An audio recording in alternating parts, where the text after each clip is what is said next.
Shalom, people. Another day, another nickel. It is Tuesday, March 10th at,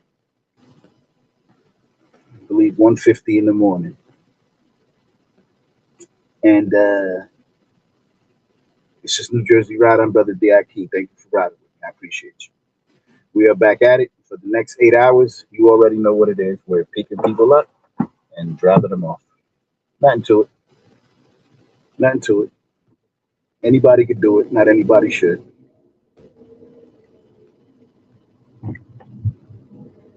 We have our way about us. Shout outs to everybody who's doing it, though. If you're driving Uber, Via, Lyft,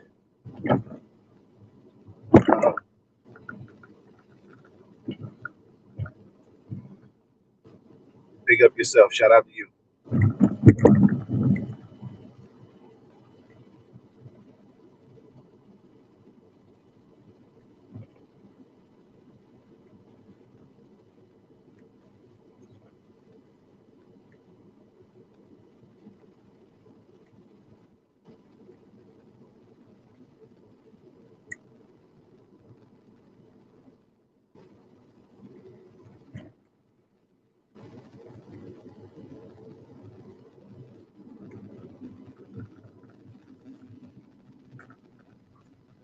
Everybody who's driving cabs and limos, pick up yourself. Bus drivers, light rail operators, train engineers, and their conductors, pick up yourself. Shout outs to everybody at FedEx, UPS, the post office, and Amazon. Everybody at the 24-hour gas stations and the convenience stores.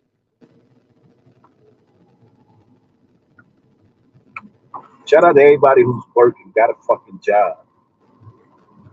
You out here, you working, shout out to you. And again, a big thank you to anybody who's watching with me. I appreciate you. Who's riding with me, excuse me. I appreciate you. Thank you for your support. And just keeping your eye on me. I'm out here. I'm in the city of Newark, New Jersey.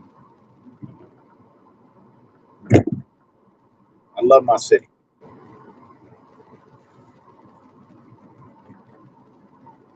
I love the people of my city. I love my people.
Who did I forget?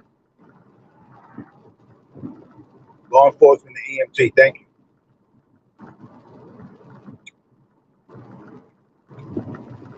Don't know who else I forgot.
Hi, I'm Kim Bennell in Wanganui, New Zealand.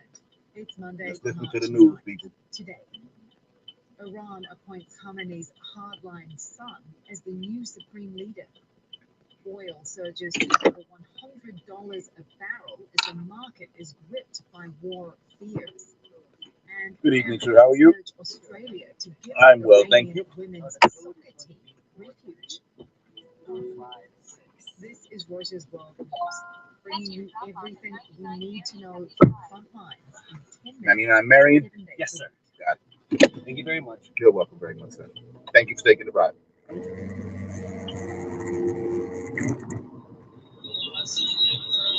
In Tehran, supporters of Iran's new supreme leader join the call to prayer and celebrate the appointment of their new Ayatollah. Iran's Assembly of Experts, a group of decision-making clerics, have officially named Mojtaba Khamenei, the son of the late Ali Khamenei, as successor, and the Iranian Revolutionary Guard has sworn loyalty to him.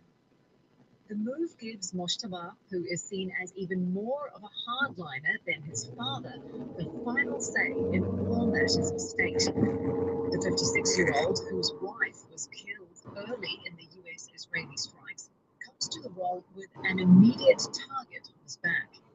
The US-Israeli war on Iran is now in its second week, and US President Donald Trump had warned that if Washington did not get a say in the new Ayatollah, then whoever took the job would not, quote, last long. Reuters' Parisa Hafizi covers Iran and says this appointment signals the Islamic Republic is preparing for a prolonged confrontation. Analysts expect his leadership style to closely resemble and in some areas potentially rival the approach of his father, Ali Khamenei. By selecting Mojtaba, Iran's clerical leadership chose confrontation over compromise, and it shows that the Islamic Republic will be on a deeper collision course with Washington, and it signals that there will be little room for compromise. Mojtaba is expected to reject concessions to Washington, whether on Iran's nuclear program or its missile program. He might also improve and strengthen ties between Iran and US rivals China and Russia. Parisa says Mojtaba has been working behind the scenes with his father for decades and was already one of the most powerful people of the country, despite not holding a formal government post. She says while there have been no anti-government protests since the war began, when it ends, the system Mojtaba Khamenei oversees could face revived unrest, with the bloody crackdown on protests earlier this year still fresh in people's minds. The system that Mojtaba will lead faces growing public anger over various reasons, from economy to restrictions on freedoms, and still people are very angry over the non-disclosure of protests in January. Also, the elevation could fuel anger among Iranians who are already deeply frustrated with the political system. In an interview with the Times of Israel after the new supreme leader was named, US President Donald Trump declined to respond, saying only, "We'll see what happens," according to the newspaper. In Tehran, a witness driving past a fuel depot hit by a strike films dystopian-like scenes. Huge plumes of smoke rise high into the air, lit up by massive fires burning below, turning the night sky orange. Reuters was able to verify the location, but not the date of the video. But Israel's military confirmed it struck a number of fuel storage facilities in the Iranian capital on Sunday. The ongoing war has sent the price of oil and natural gas skyrocketing to multi-year highs, over $100 a barrel for oil. Here's Mike Dolan from our sister markets podcast, Morning Bid. Good morning. This huge surge in oil prices this morning, above $100 per barrel. This is the first time we've been at this level since after the Ukraine invasion in 2022, and it's one of the biggest one-day jumps in crude prices ever. So this is going to, by any definition, be an oil price shock. President Trump thinks this is a price worth paying, so he said last night. I'm not sure U.S. consumers or businesses would necessarily agree with that at this point, but they are going to have to pay an awful lot more for gas at the pump, which is now on average about $3.50, which is more than 50 cents above where it was only a couple of weeks ago. And longer term, businesses trying to locate 3-6 months energy prices are going to pay more as well. The trigger for the latest move appears to have been Iran's decision to appoint the son of Ali Khamenei as a new supreme leader, who suggests there's very little chance that they will back down or that the conflict will end anytime soon. Thanks, Mike. You can catch Morning Bid wherever you get your podcasts. Winter winds are blowing in. Golden Nugget Online Casino brings your favorite games straight to you. Play for big wins with more than 1,000 slots, including the wildly popular Puff and More Puff. New players get 500 spins on any Huff and Puff slot. Just wager $5 on almost anything to unlock 50 spins a day for your first 10 days on your choice of Huff and Puff slots. Download the Golden Nugget Online Casino app and sign up with promo code Nugget1. That's promo code Nugget1. Then make any moment golden with all of your casino favorites in partnership with Golden Nugget Online Casino. Gambling problem? Call 1-800-GAMBLER. Please play responsibly. 21 and over. Physically present in Michigan, New Jersey, Pennsylvania, and West Virginia only. Void in Ontario. Non-withdrawable casino spins issued as 50 spins per day for 10 days. Valid for a feature game only and expire each day after 24 hours. See terms at goldennuggetcasino.com/promo. Ends February 28th at 11:59 p.m. Eastern Time. In terms of liquefied natural gas, the sudden stoppage of LNG exports from Qatar, the world's second largest exporter last year, has sent natural gas prices soaring. It's prompted panicked buyers to seek out replacement cargoes. But as our LNG reporter Curtis Williams says, there's a capacity issue. The problem is that there is a lot of spare capacity globally. There is a lot of spare capacity in the US, which is like natural gas. Well, and even in the US is exporting about 19 million natural gas. You're still able to meet up with that shortfall. The US plants are running basically at capacity.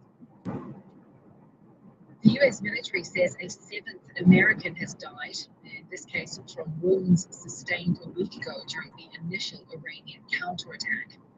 The civilian death toll in Iran, meanwhile, stands at more than 1,300, that's according to Iran's UN ambassador. And in Lebanon, almost 400 people have been killed, according to the country's health ministry, in Israeli attacks. As we reported yesterday, an Israeli drone hit a hotel in Beirut early on Sunday. It's the first time a strike has hit within the city limits of Lebanon's capital. Khalil Abu Muhammad, standing amongst bloody blankets on the ground, says his children were injured and are now in hospital awaiting surgery. Israel says it was targeting key commanders of Iran's elite Quds Force of the Revolutionary Guards, but did not name them. When it comes to public opinion on Iran, Reuters reached out to a group of 20 Americans who voted for Trump in 2024 and who we've stayed in touch with to gauge their opinions on his presidency. They are largely standing by the president and his war least for now, say there's a red line, large deployment of US ground troops around. Here's what Loretta Torres, a 38-year-old mother of 3 in Houston, Texas, had to say. I hope we don't stay over there for years and months and years like we did in Afghanistan, because I know they were there for a long time and there was really no timeline of when they were going to come back home. A synagogue in Liege in Belgium has been damaged in an explosion this morning. That's according to Belgian broadcaster VRT. No injuries are reported and the cause of the explosion is unknown. Stay across Reuters.com or the Reuters app for developments.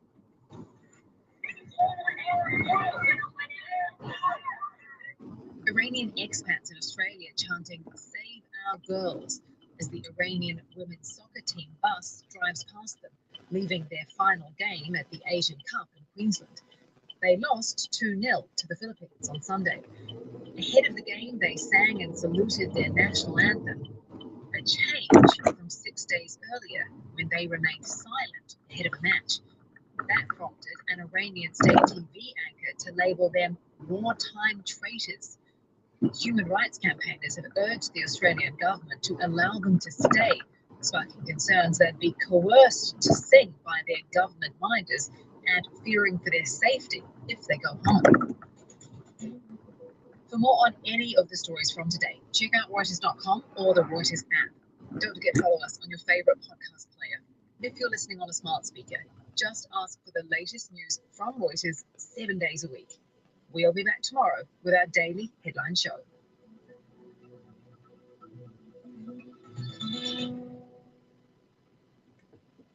He's calling it a tremendous success. I'm Lisa Becerra, Fox News. 9 days after the military action in Iran began, President Trump indicates it will wrap up soon. President Trump says the war with Iran will end very soon. Way ahead of schedule. Saying U.S. forces destroyed 51 Iranian ships, noting the U.S. will have certain oil-related sanctions. The U.S. Navy will escort ships in the Strait of Hormuz if needed. And I will not allow a terrorist regime to hold the world hostage and attempt to stop the globe's oil supply. And if Iran does anything to do that, they'll get hit at a much, much harder level. Telling reporters he was disappointed by Iran's choice for a new supreme leader, stressing the U.S. is on top of tracking if Iran has activated sleeper cells, and reiterating a deadly attack on a girls' school in Iran is being investigated. Fox's Christian Goodwin. The president was also asked about Cuba, saying he and Secretary of State Marco Rubio are negotiating with Cuban leaders. They're in deep trouble on a humanitarian basis. And we don't want to see that, but they were very, very bad to a lot of people. The president said it may be a friendly takeover, but it may not. Federal charges filed against 2 men who authorities say threw homemade bombs near the New York City mayor's residence on Saturday. Ibrahim Qayyumi and Amir Balant were arrested Saturday. After being advised of his Miranda rights and waiving those rights, Qayyumi said in recorded post-arrest statements that he had watched ISIS propaganda on his phone and that his actions that day were partly inspired by ISIS. Police Commissioner Jessica Tisch. The men face 5 federal charges in all, including attempting to provide material support to a foreign terrorist organization using a weapon of mass destruction. The ISIS didn't explode. No one was hurt. Preliminary hearing for both men is set for April 8th. America is listening to Fox News.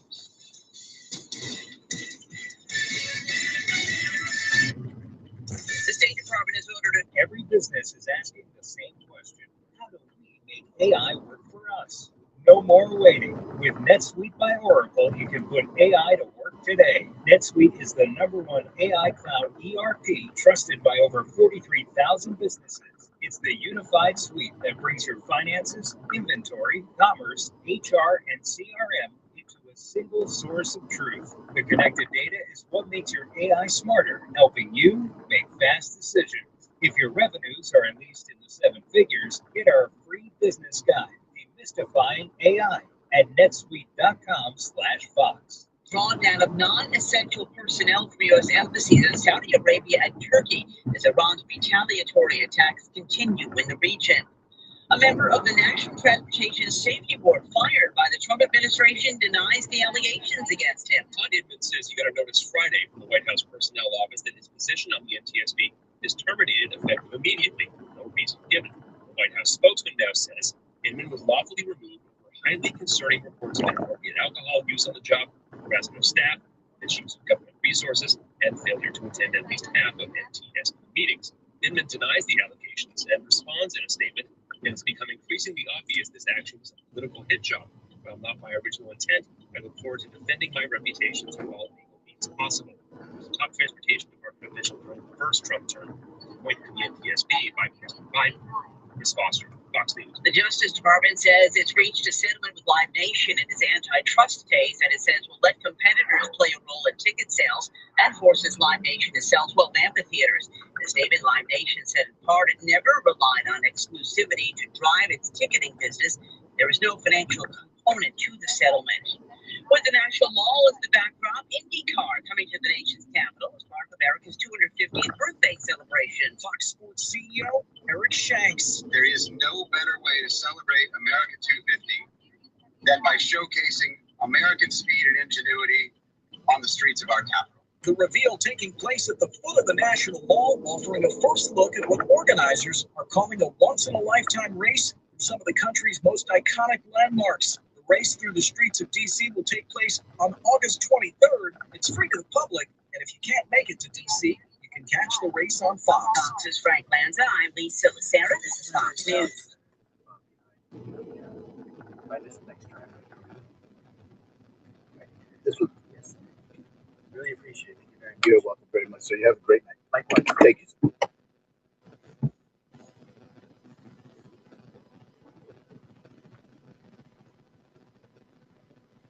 You're welcome again.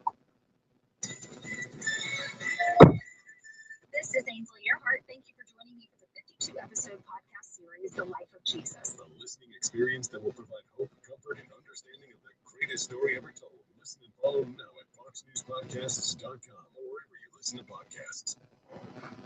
This Tech Check briefing is sponsored by Comcast Business, powering possibilities. I'm Kate Rooney, and this is your CNBC Tech Check briefing. Anthropic has filed a lawsuit against the Department of War and more than a dozen other federal agencies, alleging the Pentagon's move to designate the company as a supply chain risk was unlawful. The company now seeking a court order to block that designation and to have its access to federal contracts issued.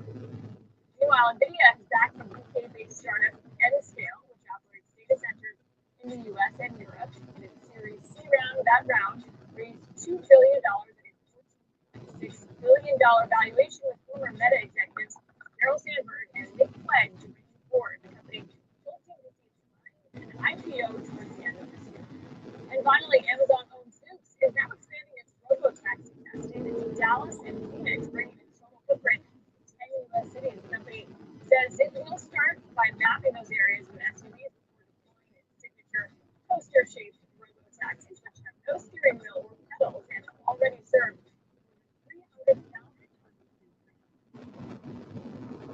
That's all for today. We'll see you right back here. This Tech Check briefing is sponsored by Comcast Business, with leading networking and connectivity, advanced cybersecurity, and expert partnership. Comcast Business helps turn today's enterprises into engines of modern business, powering the engine of modern business, powering possibilities.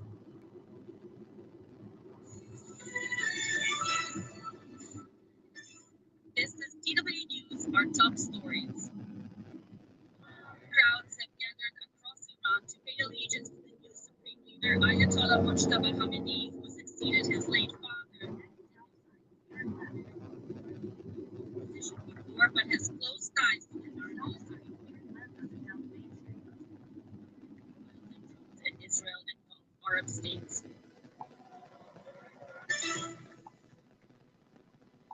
U.S. President Donald Trump has told congressional Republicans that the war against South Main Street will then turn right on South Main Street.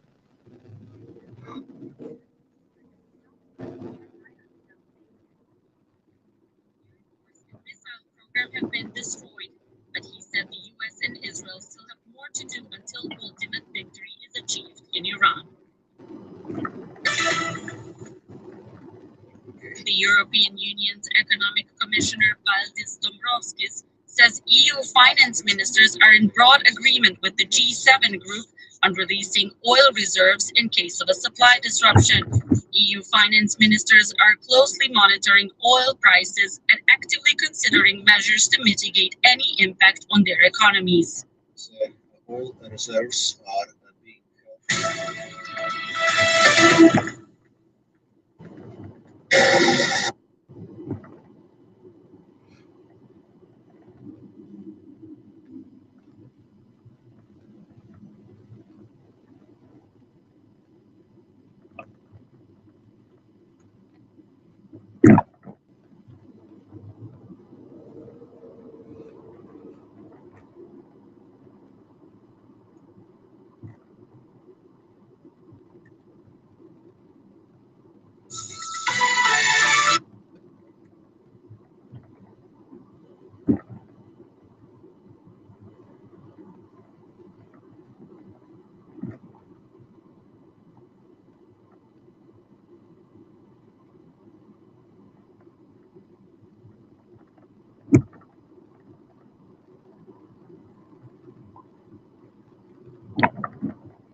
Today on the Playbook podcast, oil prices are soaring towards record highs as Donald Trump's war on Iran has global impact. Stock markets, commodity prices, and of course the price of gas are all hit hard, and there are diplomatic repercussions too with old alliances. Hello, I'm Jack Blanchard. And I'm Felicia Schwartz. It's Monday, March 9th. Felicia, it's so good to have you on today as our diplomatic correspondent in a day when I think diplomacy is going to be a pretty hot topic given what's happening on the global market right now. You know, every week seems to be the craziest, and then another one comes along. And then another one comes along. Well, if you were anywhere near the internet last night, you will have seen what started happening when the markets began to reopen. The price of oil soared way above $100 a barrel for the first time since 2022. And experts are saying we are headed now for $4 a gallon, maybe $5 a gallon gas in the weeks ahead. There are so many implications to what is happening. We're going to talk you through them right now. Felicia, you know, we were reporting at the back end of last week that the White House was starting to worry about the impact on oil prices and specifically on gas prices. And what we've seen last night and what I suspect we're going to see through the course of this day and indeed the course of this week is they were absolutely right to be worried. They should definitely be worried. I think even the markets are reacting, I think, much more strongly and in more of a panic than I think even they had kind of expected. Their efforts to calm everyone down don't seem to have done much. You had Trump saying that he wants Iran to unconditionally surrender. They haven't really spelled out an end state. He's not looking for peace talks. They haven't given the market any confidence that this will end anytime soon. No, quite the opposite. They're talking about ramping up the attacks when there was some suggestion of one of the Iranian leaders, trying to de-escalate a little bit at the back end of last week. Trump just came out and said, no, unconditional surrender is all I'm interested in. So we're expecting this conflict to continue at least for weeks. Let me tell you what our energy editor, Ben Lefebvre, sent me last night. He's the guy that broke the story on Thursday morning. The White House was starting to panic about gas prices. Analysts are telling him they're expecting this oil price to keep rising fast. It went very, very, very quickly last night, quicker than most people were saying. He told me this. Analysts are now expecting the price to hit $150 per barrel. Some think $200 a barrel is a possibility. This is the biggest oil disruption in market history we are seeing right now. Now, the White House says, keep calm. It's only for a short period of time. But I suspect panic will be setting in amongst plenty of Republicans today, given this shock is caused entirely, Felicia, by the President of the United States, who made the decision to go to war, 10 days ago.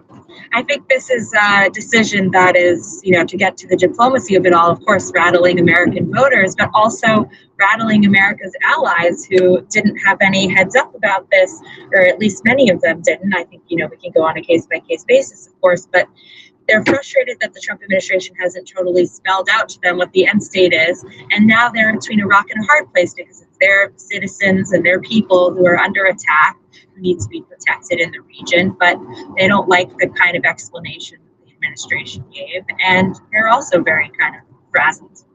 And, of course, America has big oil reserve of its own, and it's in fact energy. Japan, UK, countries in Europe are hugely exposed to what is happening. And of course, there are knock-on impacts from a oil price spike. It isn't just literally the price of oil and the price of gas. And so we're going to see a big knock-on effect this week, probably starting this morning as stock markets start to move. Market prices, commodity prices. It's hard to predict at this point how big a crisis this is. But if you talk to analysts, which we were doing last night, they reckon essentially the sky's the limit. So expect more reaction from Donald Trump today. And it's definitely going to be very, very hard to put the genie back in the bottle. Even if the war ended tomorrow, these knock-on effects, which, as we said, does not seem to be going in that direction. I mean, Iran has just finally elected a new supreme leader who is the son of the deceased supreme leader.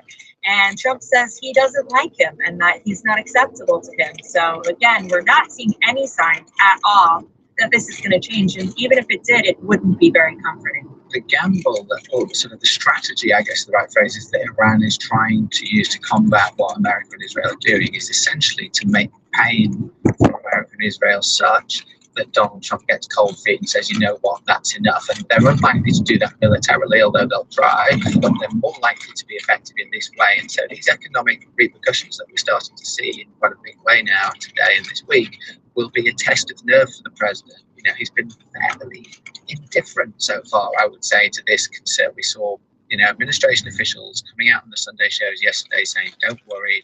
We saw Caroline Levitt, we saw the energy secretary as well saying, hey, this is a very short-term thing. It's going to be worth it in the long run. Don't worry. But when you see those prices going up at gas stations all around America and people start getting upset about it, when you see other countries' stock markets tumbling and their own economy is starting to crash, it all piles pressure on the White House because, of course, it is in Donald Trump's gift to stop this whenever he wants to. Right, and I think this question of it's going to be worth it, I don't think that they've made a very compelling or succinct case to not the American people, nor America's partners and allies in the Gulf and Europe and Canada and Asia, what they're really doing here. They talk about they want to solve their concerns about Iran's nuclear program, not something they can achieve from the air. We can talk more about that. They were worried about Iran's ballistic missiles. Again, not something that they can solely kind of solve with this campaign. They're worried about Iran's support for terrorist proxy groups and all of that. So I think on the one hand, for many of America's Gulf Arab partners, they will have long seen Iran as a challenge. I think they're happy to some extent to see the U.S. kind of stand up to Iran and be strong, but also just, again, like the way this came about, that the U.S. attacked first, that they're not reining it in, that they are not seeking a de-escalation or any sort of diplomacy to heat this up, I think is worrying everyone in capitals all around the world. Yeah, and beyond the sort of economic impact and indeed the military impact, we've seen a really big diplomatic impact between US relations with some of its traditional allies, you know, and you'll know this better than anyone, Felicia, but the argument that has erupted between Donald Trump and Keir Starmer, the Prime Minister of Britain, over the last week or so. Not Winston Churchill. Not Winston Churchill, he told us, and it's only escalated. And Britain, for people who haven't been following this, Britain initially was resistant to the US using their joint air bases for attacks in Iran. And that resistance only seemed to last for 24 hours while they figured out what they considered to be the legality of what America is doing and what they felt was acceptable. And so the bases are being used, I think, in a limited way, but it's too late for Trump. You know, he was still at it at Truth Social over the past weekend, going after Starmer again. These guys were getting on really well initially. You know, they seem to have a good friendship. Not anymore. Well, this always comes back to, you know, one of the questions that's animated my reporting since I started covering the Trump administration this time around is we have all these world leaders. Maybe the undiplomatic thing to say would be sucking up. The diplomatic thing to say would be trying to cultivate warm ties with. But to what end, right? Like Trump basically launched a war of choice in the Middle East, which would have catastrophic knock-on effects. And, you know, not to mention violates the rules-based international order, which Trump doesn't very much care about, but his European allies sure do. And they weren't really given the heads up. There's various levels of coordination depending on the European government. And, you know, they're kind of left in the lurch to pick up the pieces. They don't really have a choice but to go along. And they didn't seem to have much influence with him on how it's going. Indeed. He's also fallen out with Spain, who's also refused to let America use their bases and are still refusing to. And Trump is threatening a trade war on Spain as a result of that. decision. It's going to be a little bit more complicated given that Spain's a member of the EU. But again, you know, the Spanish bases have been extremely important to the U.S. Those relationships are really important. And you know, one of the things really interesting is that Trump has not really, I think he's kind of getting a lesson in the importance of American relationships, and you need to cultivate and maintain ties with all these countries so that you can continue to use their bases when you want to, say, wage war in the Middle East. The other thing that's really interesting from a diplomatic point of view about the impact of all of this is the impact on the war in Ukraine. We've seen Ukraine trying to take some positive out of what's happening and actually offering to help America and Israel and those Gulf states as well with dealing with the Iranian drone attacks, because of course the very same drones that the Russians have been using to attack Ukraine. So Ukraine have got a lot of experience on this. But it struck me last night watching the price of oil going through the roof, thinking, how great is this for Russia? So good for Russia. I mean, the price of oil has not crossed $100 a barrel in quite some time. That's boom times for Russia, for its war economy. The U.S., you saw last week, it took big moves. India's purchases of Russian oil have been a huge problem. They've helped Russia carry through. And in addition to just the price of oil shooting up significantly, they're now allowing India to purchase Russian oil, which is also a tremendously important lifeline for Russia. And then on top of that, there's a few other ways that there's a ripple effect here. One, it's distracting. Steve Witkoff and Jared Kushner are reported to be going to Israel this week. They were kind of in the thick of discussions between Russia and Ukraine. And putting the diplomatic stuff aside, the hottest commodity right now is interceptors for Patriot, also Tomahawk missiles and other things. My colleagues in their reporting on Friday said that we are using them a scary amount in the Middle East. So these things have already been facing all kinds of supply bottleneck and issues, and they're already in very short supply in the Ukraine theater. Basically, this is a huge problem for Ukraine as it's trying to defend itself in this war of attrition with Russia. And I think everyone is concerned about the future of these stockpiles and how all of these different theaters are going to be able to sustain themselves. And you sort of get the sense that China is just watching on, almost bemused by this sudden war, apparently out of nowhere, with no apparent real long-term strategy to it. It's like the most un-Chinese thing ever, isn't it? And of course, Trump's going to be meeting President Xi in like 3 weeks' time. The last thing I think China wants is this level of global disruption. He must have his head in his hands watching this.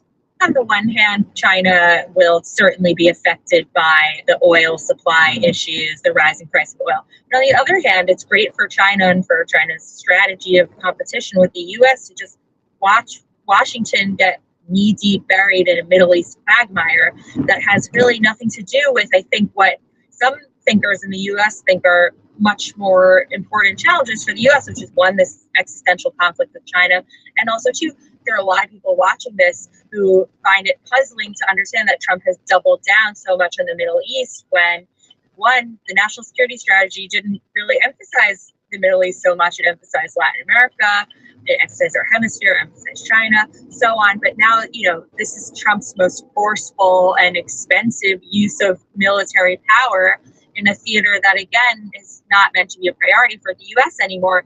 How this Middle East conflict fits in is not really clear. We will hear from Donald Trump this afternoon. He is still in Florida today, and he will be addressing the Republican Party retreat this afternoon. They're supposed to be talking about midterm strategy. Let's just have a guess what's going to be on most Republicans' minds today when they see the president. Oil going to $150 a barrel is not great for midterm strategy. I think we can all agree on that. Felicia, we'd better leave it there. Thank you so much for joining us today. So good to get a big macro view with you. Thanks everyone for listening. We've got more news and analysis in today's Playbook newsletter. You can find that at politico.com/playbook. We shall be back with you tomorrow. Have a wonderful day.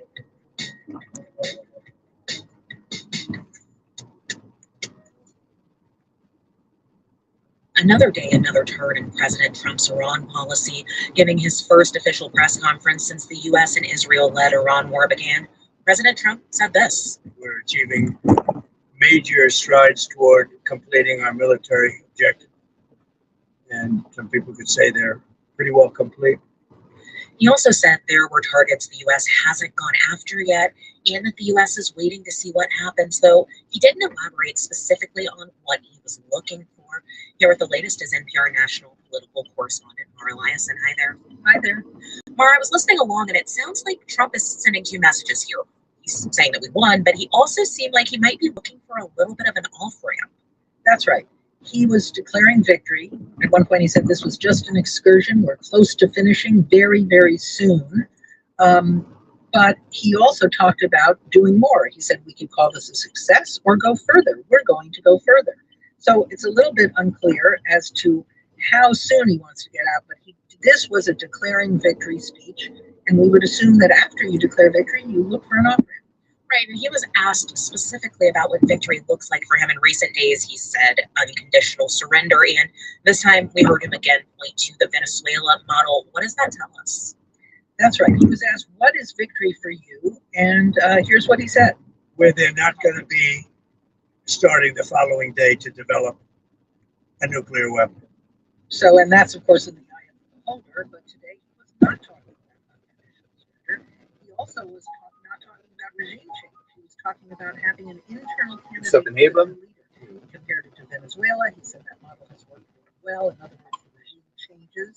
I'm sorry, the regime stays in place, but the leader changes. He wants somebody he can work with. But of course, Venezuela is a small, weak country in the United States' backyard. Iran is very different. He was also pressed on why he had promised the Iranian people that he would come to their aid and give them freedom, and asked, aren't you betraying them if you don't push all the way to regime change? But he didn't really answer that question. What are the options for Iran? Is it just continuing to keep the price of this war high for the U.S.? I think so. I think their biggest objective right now is survival. That in and of itself would be a win for Iran.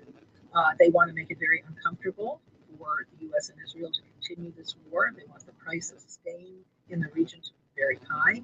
And actually, that means they want to keep gas prices high. The president did talk about that. He said that we want to keep the Straits of Hormuz open. We're willing to get political risk insurance for oil companies. We're willing to have escorts through the Gulf. But right now, the price of oil in the United States, the price of gas at the pump is over $4. And that's something that could make continuing the war very difficult for the president. We've got just a short amount of time, 30 seconds left, but the president said a number of things that were supported by evidence. One that stuck out was regarding the strike at Iranian girls' school. Briefly, what can you tell us? Well, he seemed to suggest that Iran did it itself. He said that it's easy to get a Tomahawk missile, but we know that Iran is not a Tomahawk. He seemed to suggest they got a Tomahawk and used it against their own civilians. But he also said the U.S. was investigating. He would support whatever the investigation found. And here's Mara Eliason. Thank you so much. You're welcome.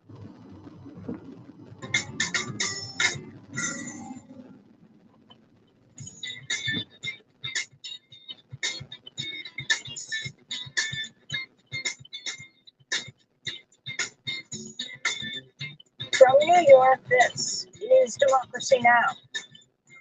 We don't want to come back every 5 years or every 10 years and do this. So we want to pick a president who's not going to be leading their country into a war. As President Trump claims he should be able to pick Iran's next leader, Iran's top clerics have defiantly selected Mojtaba Khamenei to succeed his slain father as Iran's next supreme leader.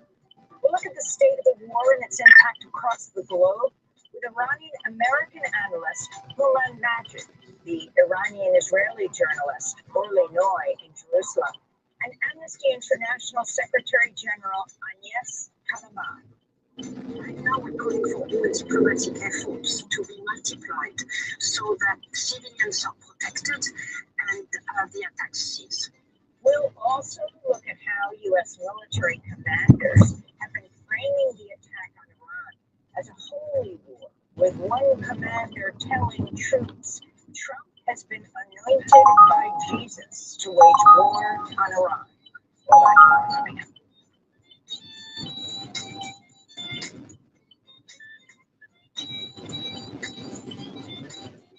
Welcome to Democracy Now!, democracynow.org, the War and Peace Report. I'm Amy Goodman. The United States and Israel are continuing to drop bombs and missiles across Iran, with hundreds of attacks reported in the last 24 hours alone. In Tehran, there were reports of massive explosions earlier today after Israeli attacks on fuel depots caused fires to burn for hours, spawning a thick cloud of toxic smoke over the city of 10 million people. as it rained oil rain. Many residents complained they had trouble breathing as black raindrops full of toxic chemicals fell across Tehran. Officials warn the precipitation contains toxic hydrocarbon compounds as well as sulfur and nitrogen oxides. The Iranian Red Crescent Society reports 10,000 civilian structures have been damaged across Iran in U.S. and Israeli strikes, including homes, schools, and almost 36 medical facilities. Among the dead are 175 people, the majority children, mainly girls, killed when bombs struck a school in the southern city of Minab on the first day of the U.S.-Israeli attacks. On Saturday, President Trump and Defense Secretary Pete Hegseth denied the U.S. was responsible for the bombing of the girls' school. They spoke to reporters aboard Air Force One. Did the United States bomb a girls' elementary school in southern Iran on the first day of the war and kill 175 people?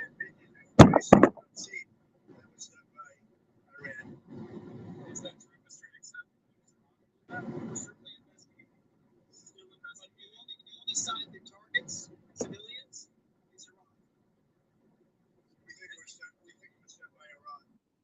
But a New York Times investigation found direct video evidence contradicting Trump's claims. The video shows a U.S. Tomahawk missile damaged the school at the same time as a U.S. attack on an adjacent naval base operated by the Islamic Revolutionary Guard Corps. Meanwhile, top officials in Iran have pledged allegiance to Mojtaba Khamenei as the country's new supreme leader after the U.S.-Israeli coalition killed his father, Ayatollah Ali Khamenei, in a February 28th airstrike. Khamenei's ascension to supreme leader came after President Trump warned if he, quote, doesn't get approval from us, he's not going to last long, unquote. Trump said last week he would choose a great and acceptable leader after Iran's unconditional surrender. In Tehran, Iran's president, Masoud Pezeshkian, on Sunday ruled out any capitulation to the U.S. and Israel. Because Israel, America and Israel, without any hesitation, killed 168 innocent children. Feel no shame for killing these children.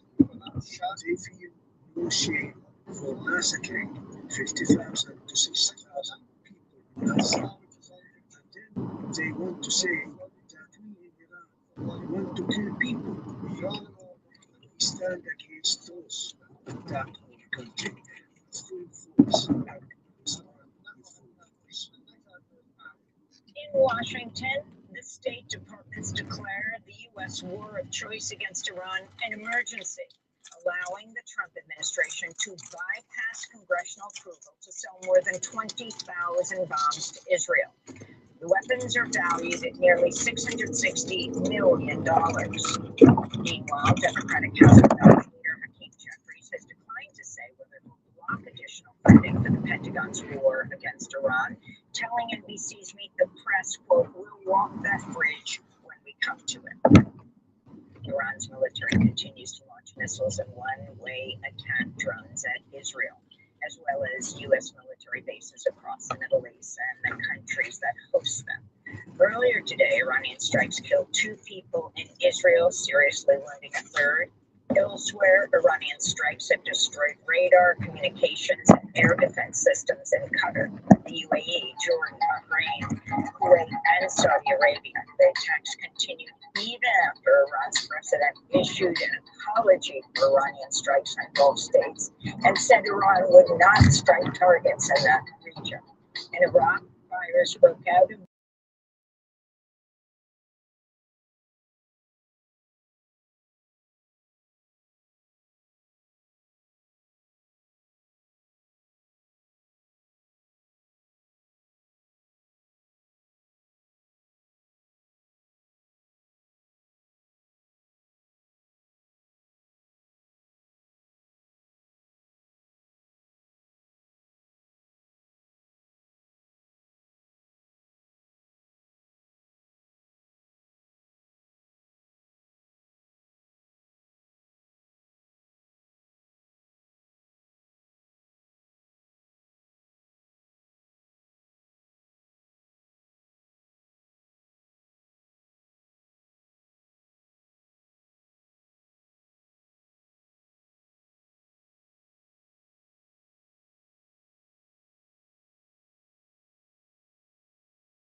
is rise up from the dust with our native seeds. We will keep guaranteeing life and peace, guaranteeing food sovereignty. Be strong, comrades. The U.S. and Ecuador announced Friday they carried out a joint operation to bomb a drug traffickers training camp in northeast Ecuador near the Colombian border. The camp belonged to the Comandos de la Frontera, a Colombian crime group made up of former members of the FARC. Meanwhile, the Pentagon says it killed 6 men in an attack on what it called a drug smuggling vessel in the eastern Pacific Ocean. Once again, the Pentagon provided no evidence the ship had been involved in ferrying drugs, though it posted video on social media showing an attack on a civilian vessel. The latest killing brings the Pentagon's claimed death toll in similar attacks to at least 157.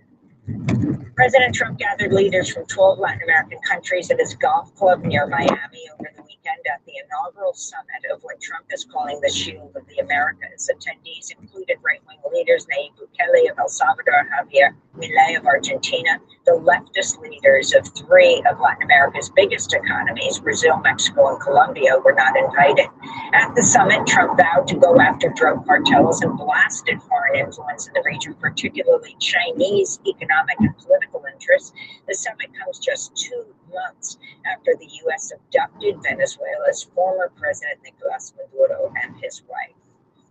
In Nepal, 35-year-old former rapper Gulendra Shah is set to become the country's next prime minister after his party secured a landslide victory in parliamentary elections. It's the first election since youth protesters toppled the former government. Shah is the former mayor of Kathmandu. He was a leader of the Gen Z-led protest movement, which was sparked by a ban on social media and driven by a lack of economic opportunities. And civil rights leaders and former U.S. presidents paid their respects to the Reverend Jesse Jackson at his funeral in Chicago Friday. Barack Obama, Joe Biden, Bill Clinton attended the memorial service at the House of Hope on Chicago's South Side. Kamala Harris, Hillary Clinton, and also in attendance. And those are some of the headlines. This is Democracy Now!, democracynow.org, the War and Peace Report. I'm Amy Goodman. The U.S.-Israeli war on Iran has entered its 10th day. On Sunday, Iran's Assembly of Experts selected Mojtaba Khamenei to succeed his slain father to become Iran's 3rd supreme leader. His father, the 86-year-old Ayatollah Ali Khamenei, was assassinated in a joint U.S.-Israeli airstrike at the start of the war 10 days ago. Iran selected Mojtaba Khamenei in defiance of President Trump, who's repeatedly claimed he can choose Iran's next leader. On Sunday, Trump told ABC News, quote, "If he doesn't get approval from us, he's not going to last long." Unquote. Last week, Israel said the next supreme leader would be a, quote, unequivocal target for elimination. Unquote. In other developments, Israel bombed over 24 Iranian fuel depots on Saturday. Thick black smoke engulfed Iran with toxic black rain falling from the sky. A spokesperson from Iran's foreign ministry described the attacks as, quote, nothing less than intentional chemical warfare against the Iranian citizens, unquote. Meanwhile, Iranian drones reportedly hit a major oil refinery in Bahrain overnight, as Iran continues to retaliate by striking Israel as well as U.S. allies in the Gulf. For more, we begin today's show with 2 guests. Agnes Callamard is Secretary General of Amnesty International. She's joining us in studio. And Houman Majid, an Iranian-American analyst and author and NBC News contributor, served as an advisor to former Iranian President Mohammad Khatami. Majid's new book is titled Minister Without Portfolio, Memoir of a Reluctant Exile. His recent piece for The Intercept is headlined, The Regime Change President Who Won't or Can't Actually Change Any Regimes. We welcome you both to Democracy Now! Thank you so much for being here. I want to start with Houman Majid. If you can talk about the selection of the new supreme leader of Iran after the supreme leader Ali Khamenei was assassinated who made the selection, the message it sent, and overall what is happening in the Gulf right now with Israel and the United States attacking Iran and Iran retaliating across the Gulf and on Israel? Well, good morning, Amy. I think it's what you said in terms of the supreme leader, the Assembly of Experts, which is this body of Ayatollahs in Iran who are elected by the people, actually, who chose Mojtaba Khamenei as the new supreme leader. It was a majority vote.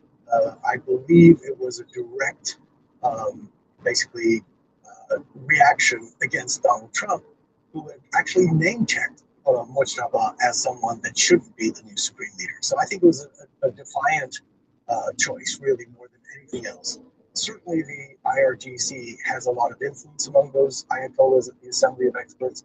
Certainly, they would have been in an approval sort of situation with who was going to come out as the new supreme leader. And Mojtaba has has built very close connections to the top leadership of the IRGC, the Revolutionary Guards, over the years that he was in his father's office. It was both predictable and surprising. Predictable in the sense that for a couple of years, people have talked about him ascending to that role if and when his father died, and it was going to be anywhere in the next 4 or 5 years because his father had suffered from cancer, he was not well, and he was 6 years old.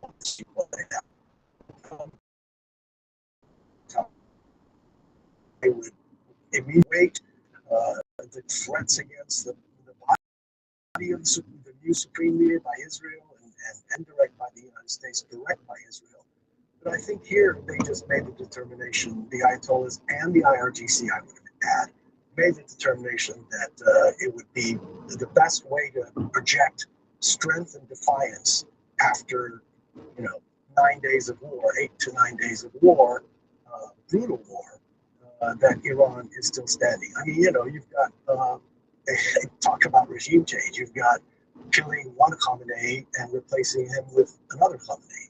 So it's hardly a regime change in the United States, if the United States was indeed even going for regime change in Iran. In terms of, And can you explain, can you explain who he is? Is he known widely to the Iranian people, what he represents?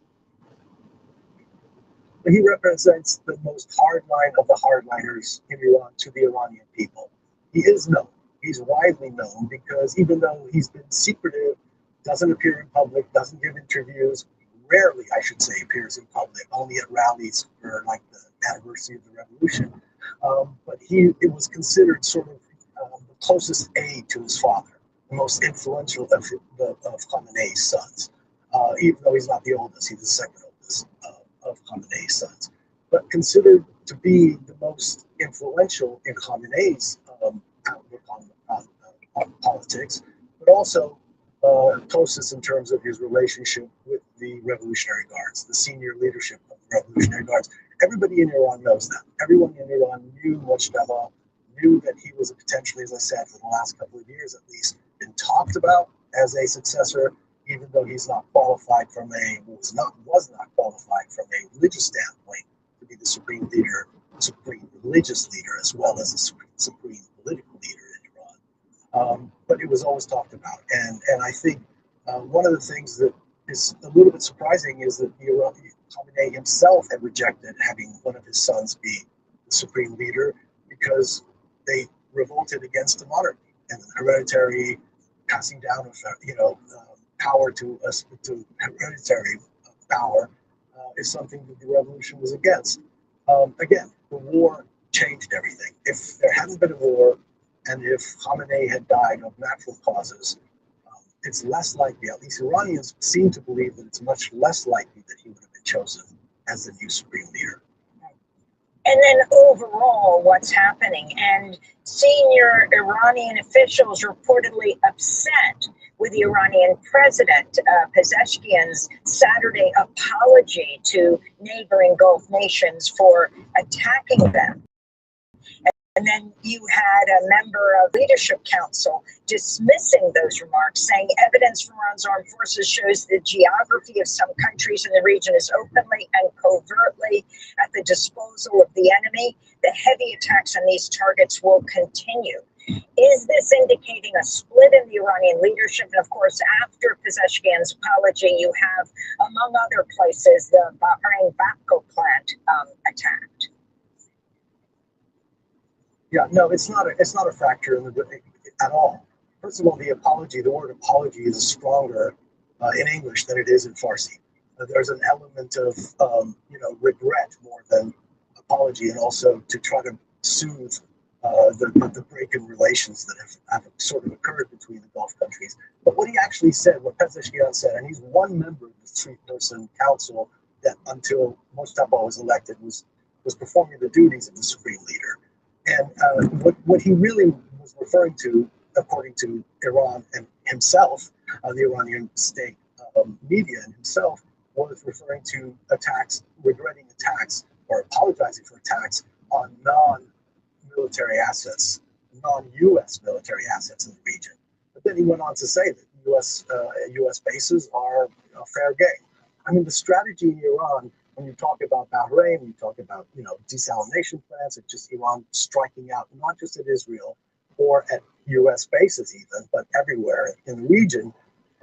Iran said this. I don't know why anybody is really surprised. They said this after the 12-day war in June of 2025. They said, next time, no more Mr. Nice Guy. And they're just doing that, no more Mr. Nice Guy. They warned the Gulf countries, they warned everybody in the region, they warned the United States quite openly. It was written about many times that if the U.S. and Israel attacked, the next time they wouldn't show restraint, they wouldn't agree to a ceasefire, it would be an all-out war. Which is sort of why, if you think about it, the Gulf countries were pressing President Trump to not attack Iran because they were worried that Iran would do exactly what they said they would. They're seeing this war as existential, and they didn't see the 12-day war in June as existential. So have a great night. As an existential war, they will do everything to survive. And everything means attacking anybody and everybody in the region who has any relationship with the U.S. or with Israel, causing oil, as you pointed out, to go over $100 a barrel, causing pain, economic pain in America at the gas pump, economic pain for the Emirates, which rely on tourism, rely on all sorts of economic people buying property there. It's an exile haven. The Monaco of the Middle East is now in danger of not being a safe place anymore. Not just now, even after the war ends, it's always going to be under potential threat from Iran, assuming that the regime survives. And so I don't know why anybody's surprised, including the White House. I mean, they certainly knew this. Perhaps they thought that Iran wouldn't be able to retaliate the way they have been. But let's not forget, this is a regime that has been in power for almost half a century. Its tentacles are deep. It has a lot of very loyal people in the highest positions of power, and you can eliminate, as Israel did on that first day, striking the supreme leader and some 40 plus top military leaders, that they can be replaced. They have many, many more.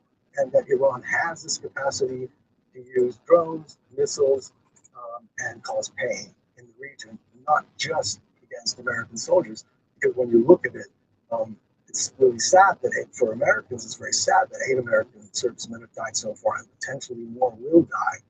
But that's not the point for Iran. The point is to make it painful economically and in many other ways for the United States and for Israel to continue the war. And the same thing goes with Israel. The missiles are getting through. Not all of them, but they're getting through. Enough missiles are getting through to cause death and destruction in Israel as well.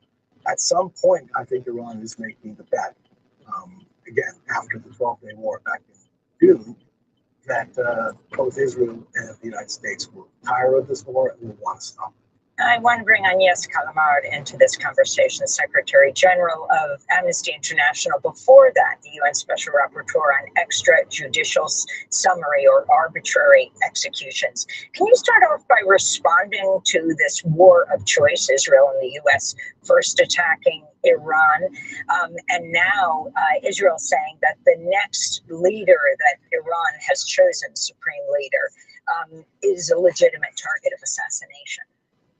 The whole issue of what's happening with international law today. Well, I mean, clearly, the attacks are unlawful. The retaliation as well from Iran are probably unlawful as well, and civilians are paying the highest price. The targeting of state representative in the context of the war and aggression will be unlawful under international law. And I wanted to ask you on this day after International Women's Day about this issue of the attack on the girls' school.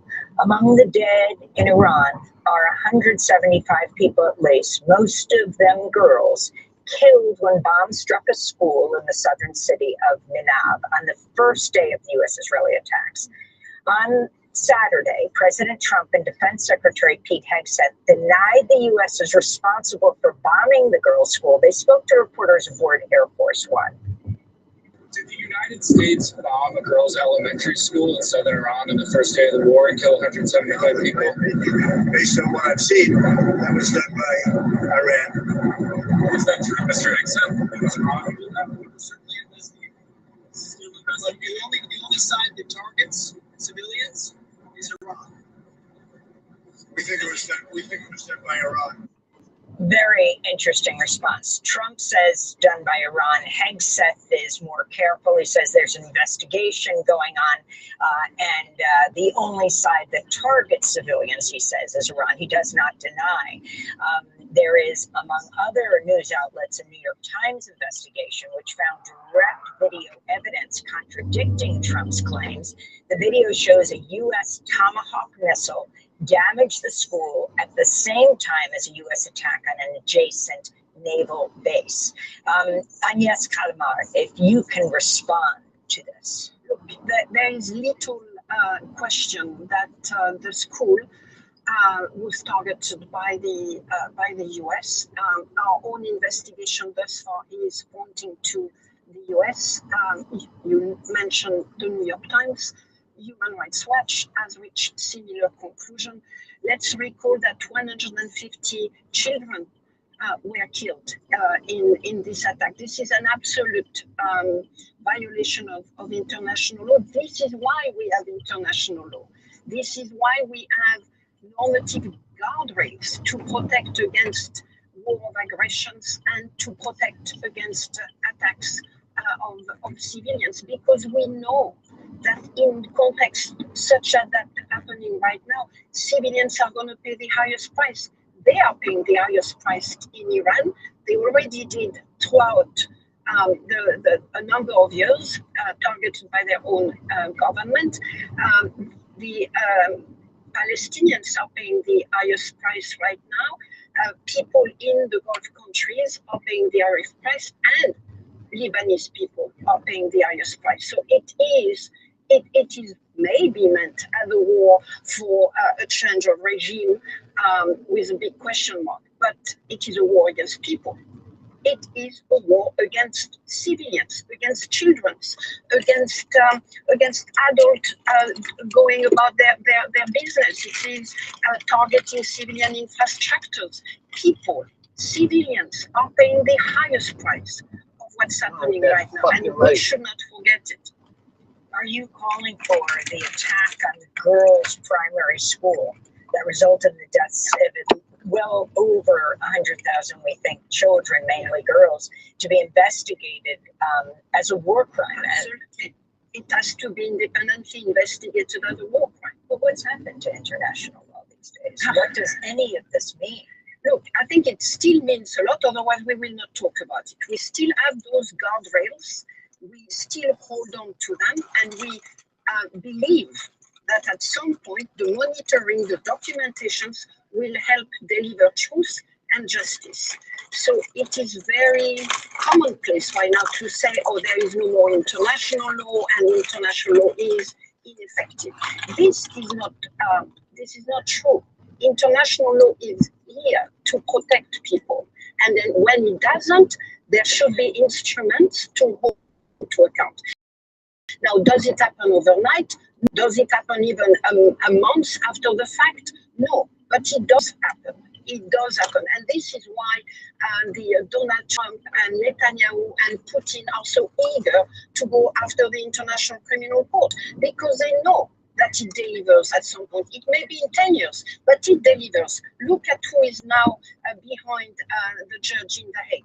Rodrigo Duterte. I am sure you at some point have reported on the unbelievable level of violence that this man waged against his own people. You're talking about the former president of the Philippines, the thousands who have died. I investigated him as a UN special rapporteur. I never, even when you call for justice, you never really think that he could be in The Hague in front of ICC judges, and yet he is. So this is why we have international law. In 2025, we have a number of European countries that came together to set up a tribunal for the crime of aggression of Russia against Ukraine. Why? Because we still believe in international law, and we believe that international law must be applied to everyone, to every country, independently of their power. So let it be very clear. Right now, it's being violated right, left, and center by all parties to the conflict, but there will be reckoning. There will be reckoning. Huma Majid, before we go, your book is titled Minister Without Portfolio, Memoir of a Reluctant Exile. You write about being the son of a high-ranking diplomat in pre-revolutionary Iran, which means under the Shah, and how your life suddenly changed after Ayatollah Khamenei's revolution in 1979.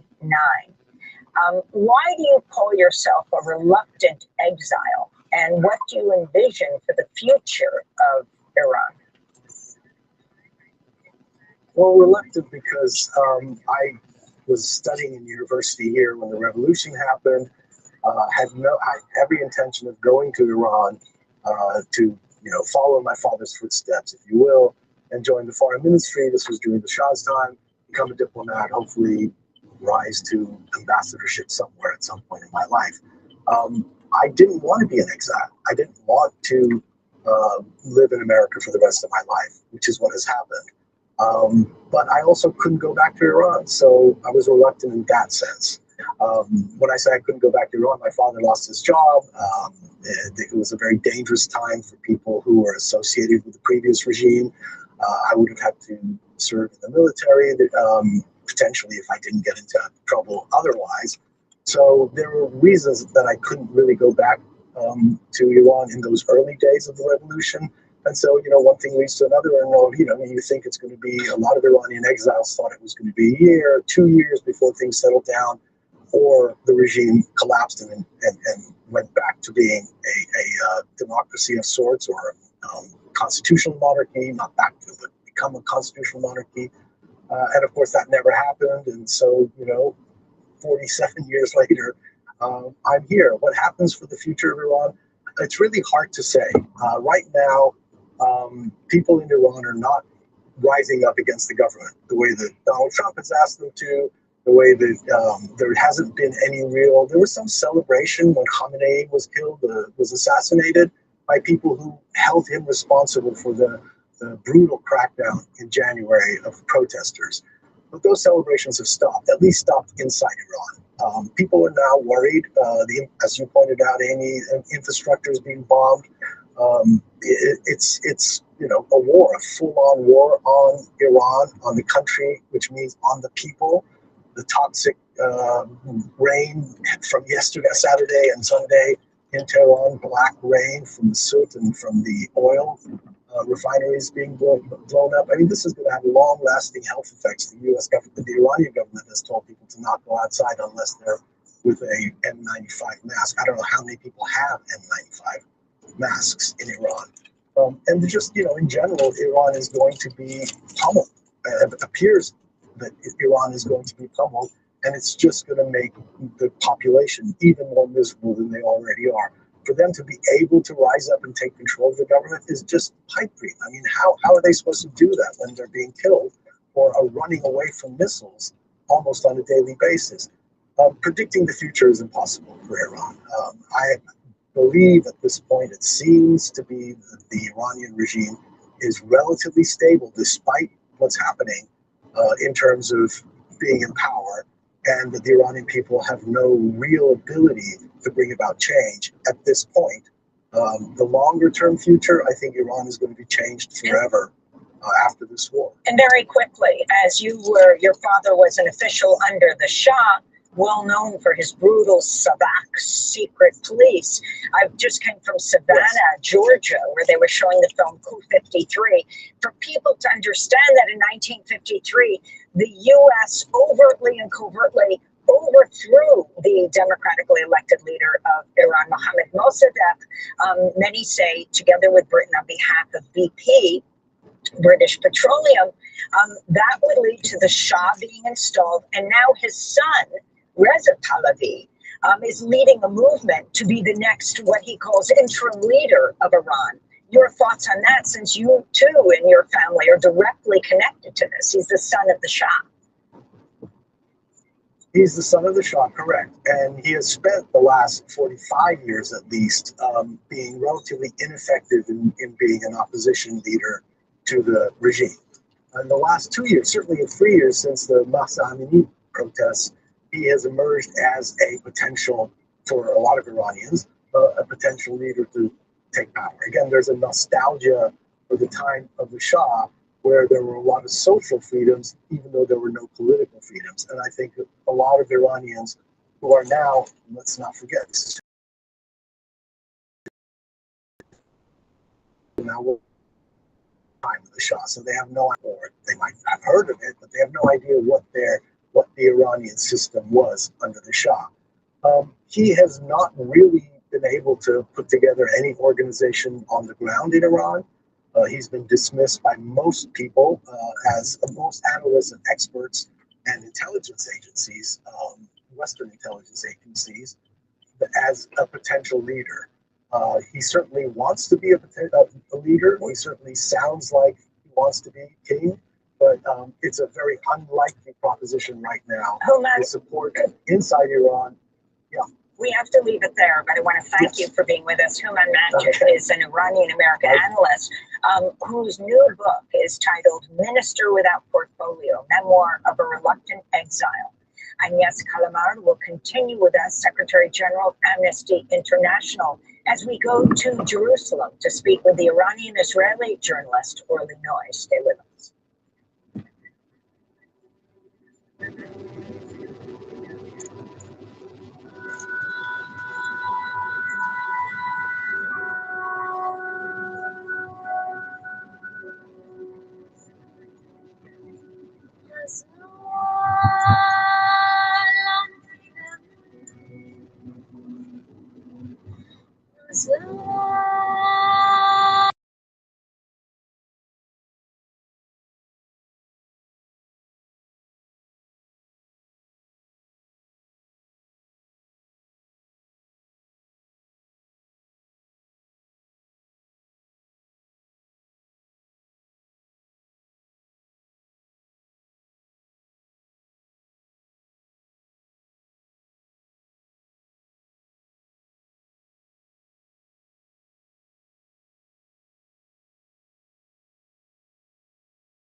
Luthi, a Tunisian musician performing in our Democracy Now! Studio.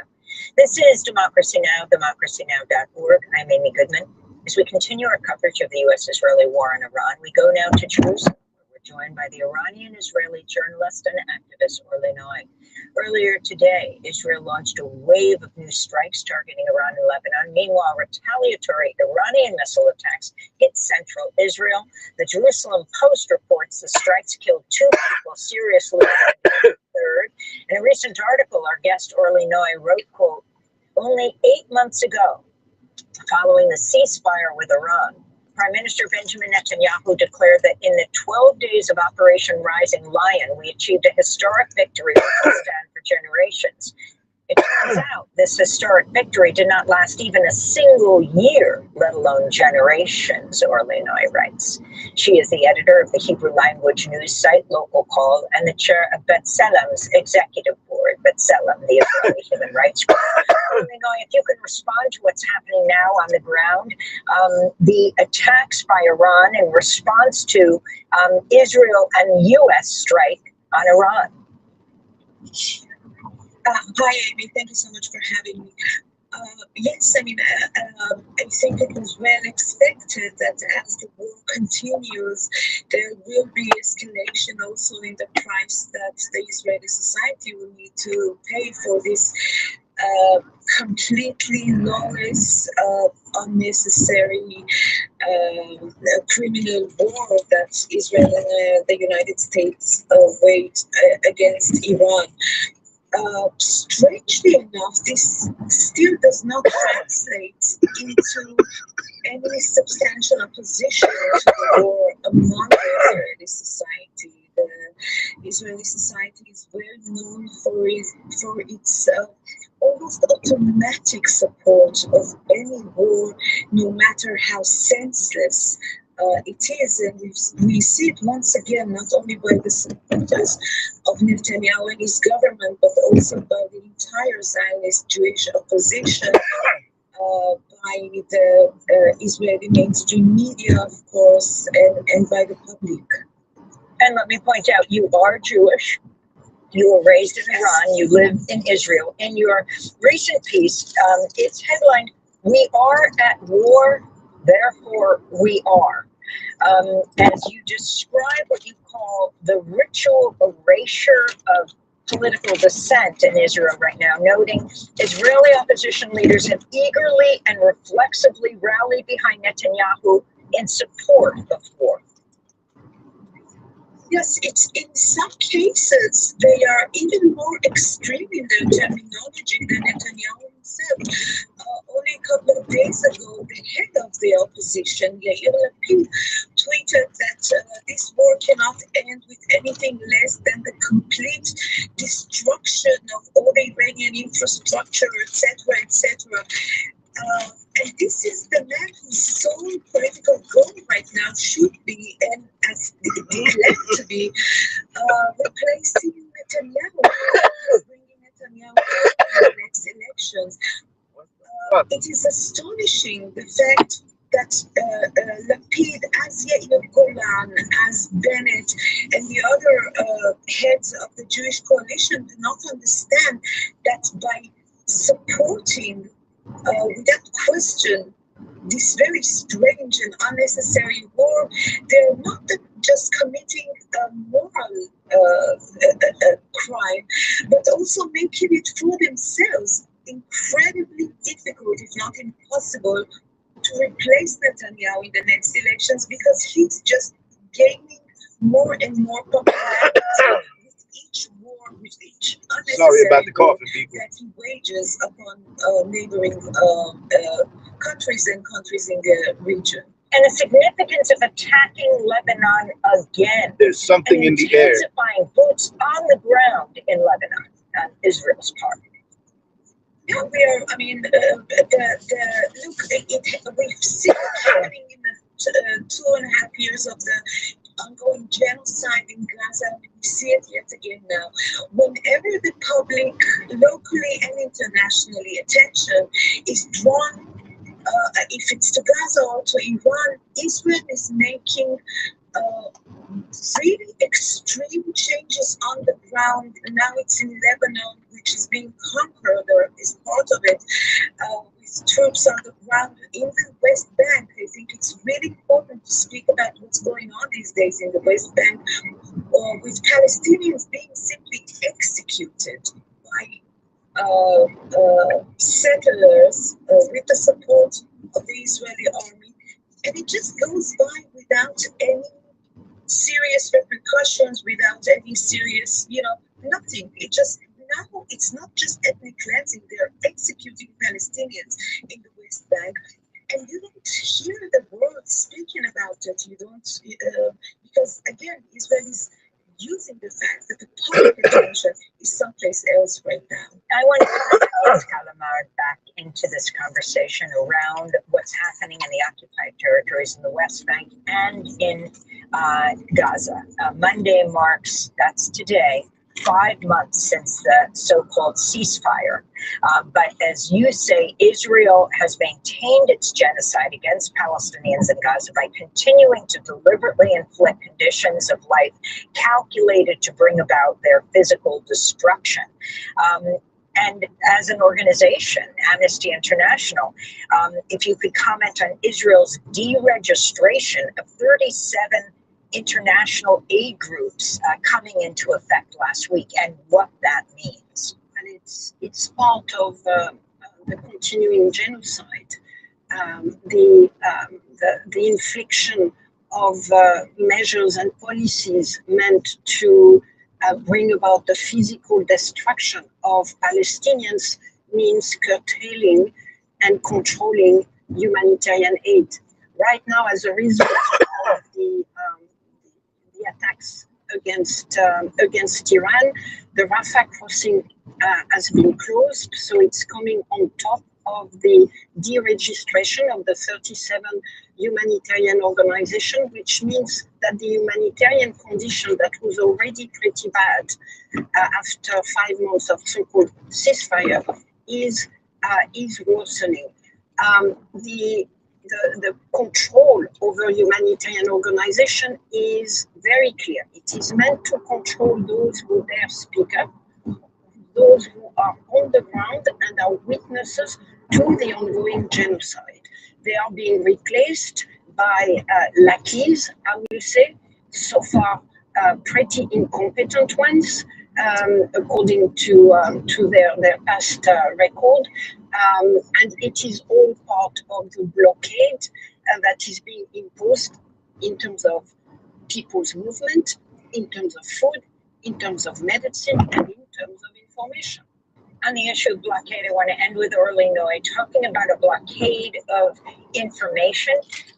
We hear inside Israel with the bomb shelters that Palestinians who are speaking Arabic are told not to come in by other Israelis, and of course the lack of protection on the West Bank and bomb shelters at all. If you could comment on that, on the blockade of information, military censorship in Israel, relatively little coming out about the damage from the Iranian attacks. Orly. Yes, well, I mean, this is when you have a regime that is fundamentally based on the foundations of racism and supremacy. You shouldn't be surprised to find that these notions of racism and supremacy are being expressed also, maybe even particularly in times of war. It is true that there is it's not that Palestinians in many cases are not being allowed into public shelters against the law, needless to say, by the public. The more fundamental problem is that the Palestinian neighborhoods and towns and cities in many cases are lacking the fundamental, needs for protection of shelters. Here in Jerusalem, the Palestinian neighborhoods, even though being annexed and supposedly are part of the state of Israel, as far as Israel is concerned, the Jewish neighborhoods well protected by shelters. You cannot find almost single shelter in the Palestinian neighborhood. And it goes to the extent that they are now waiting for the schools to open, because the schools are the only places in East Jerusalem that actually do have shelters. So right now, it would be safer for a Palestinian family to send their children to school in the middle of the walk time than have them stay where they do not have. And this is the meaning of a supremacist, racist regime. Orly Noy, I want to thank you for being with us, Iranian Israeli political activist, editor of the Hebrew language news site Local Call, also chair of the board of B'Tselem, the Israeli human rights group. We'll link to your latest piece for 972, headline, "We Are at War, Therefore We Are." And Agnes Kalama, Secretary General of Amnesty International. I'd like to continue the conversation after the broadcast with you. We'll post online at democracynow.org on this weekend of International Women's Day and talk particularly about one woman who just recently died returning to Iraq, Yanar Mohammed. Coming up, U.S. military commanders have been framing the attack on Iran as a holy war, with one commander telling troops that Trump has been anointed by Jesus to wage war in Iran. Back in 15 seconds.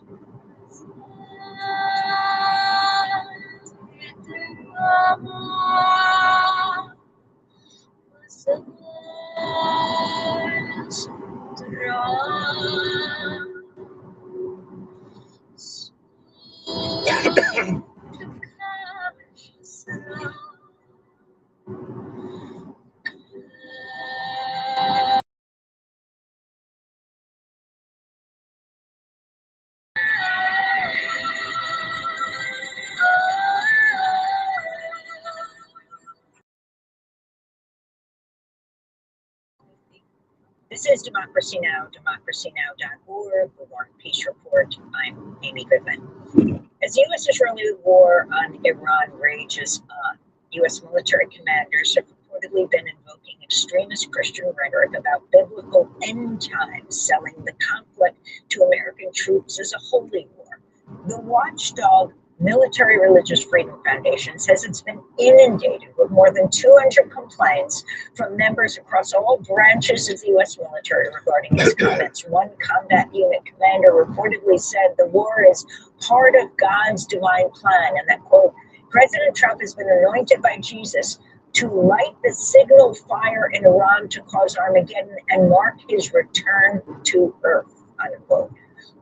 For more, we go to Albuquerque, New Mexico, where we're joined by Mikey Weinstein, founder and president of the Military Religious Freedom Foundation.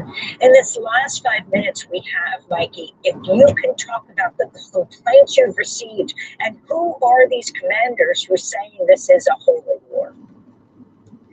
Yes, so our foundation, our main purpose is to protect the law, separating church and state, and the technologically most lethal organization created by our species, which is the U.S. military.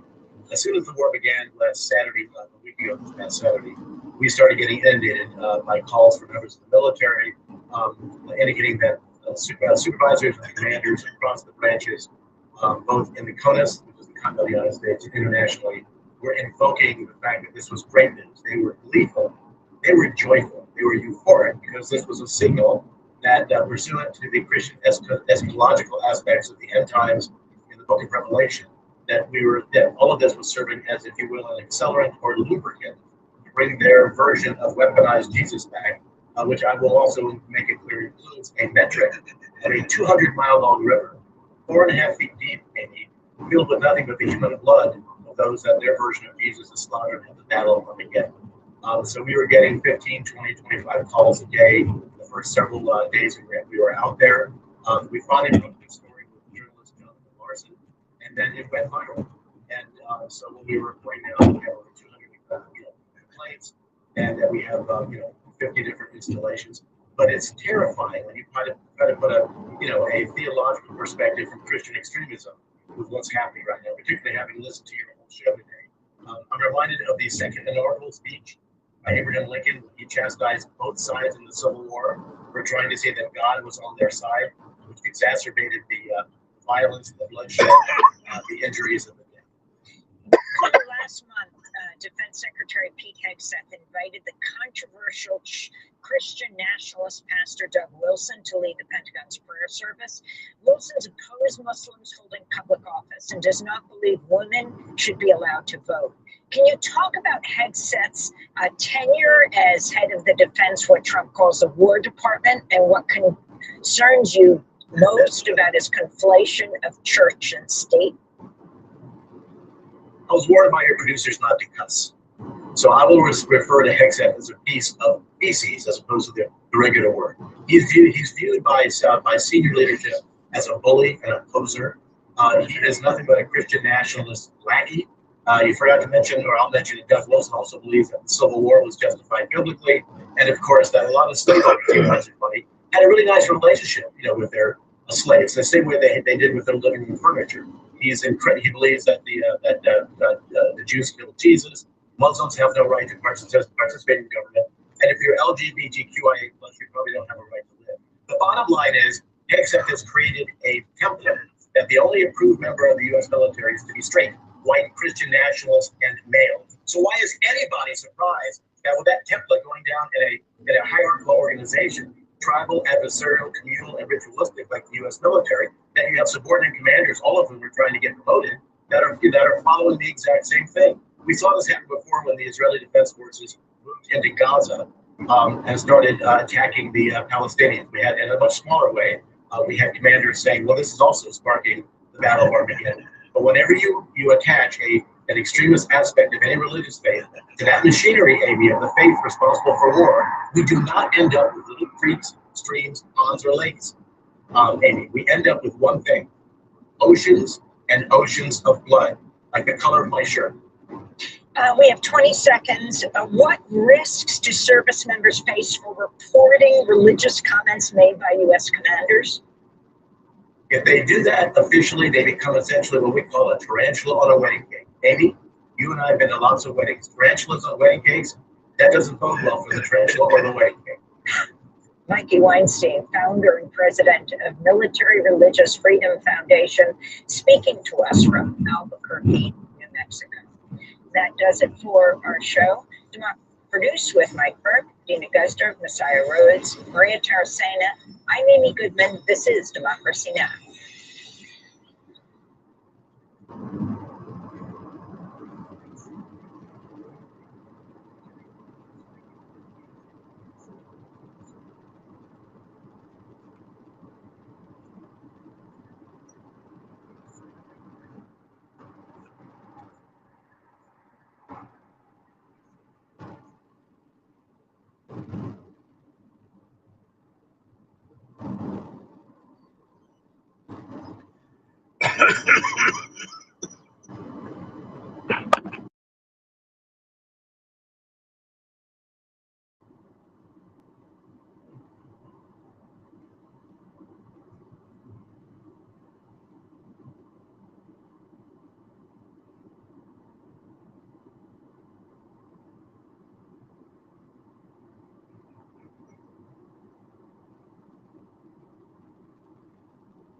That was the end of the news, folks.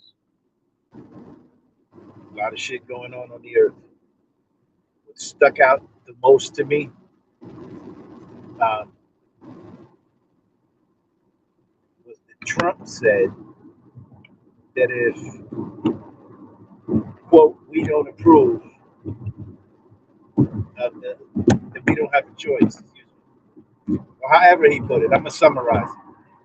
I'm going to paraphrase it. It's just that he said if the U.S. doesn't approve of the new Ayatollah, then he won't last long. The balls on this guy.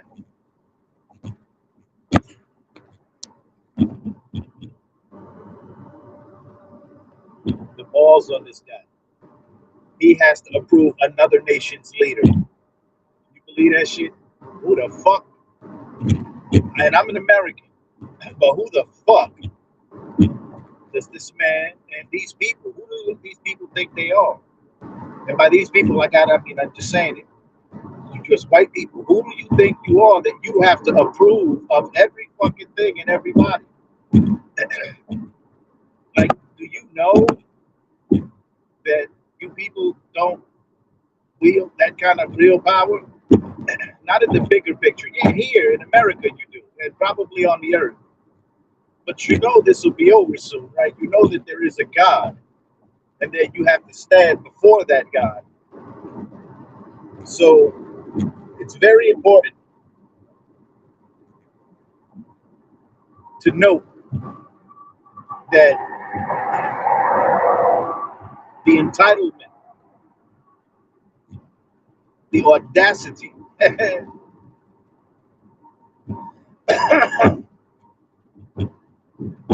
of these people to believe that they have the authority to dictate anything. And in the real way they do, right? Because the earth has been given over into the hand of the wicked. And they control the earth. So they are the wicked. And there's no way around that. And whatever military leader said that he's ordained by Jesus to wage this war, he's not ordained by the Jesus of the Bible.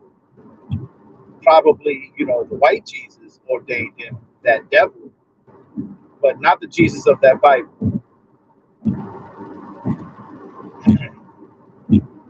Or maybe, maybe the Jesus of the Bible did, right? Set him up so that this could all happen, so that they can expedite, or not even expedite, but fulfill the time frame, so that the Mashiach can return to the earth and destroy this place and its people, along with 2/3 of every people.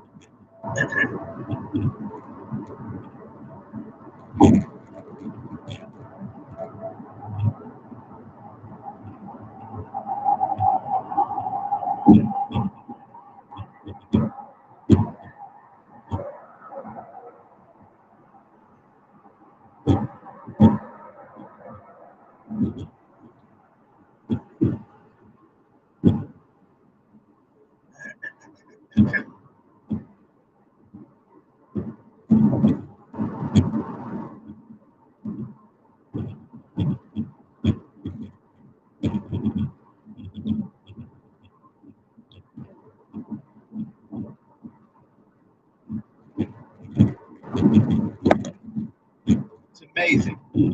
This guy got balls. But a lot has happened. And I don't give a shit who is Iran's leader. Whatever Khomeini or Khamenei or whatever the hell. There's nothing to do with me.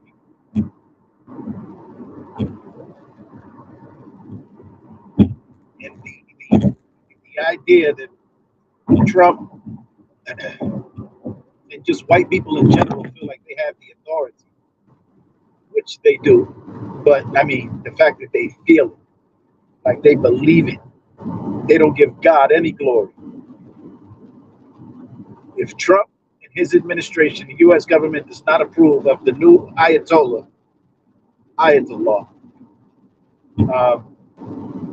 then he won't last long.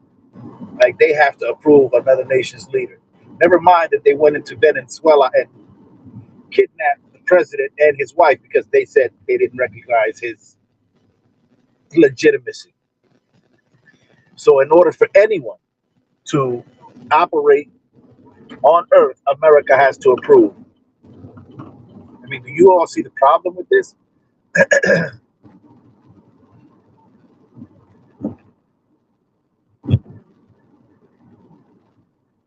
That's insane to me.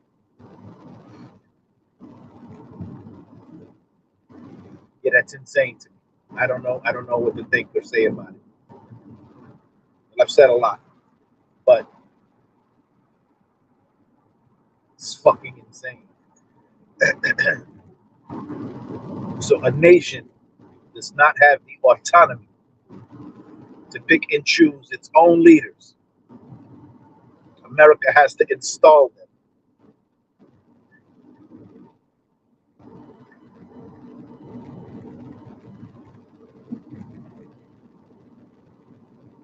That's retarded, especially an empire as old as Persia, what you people call Iran.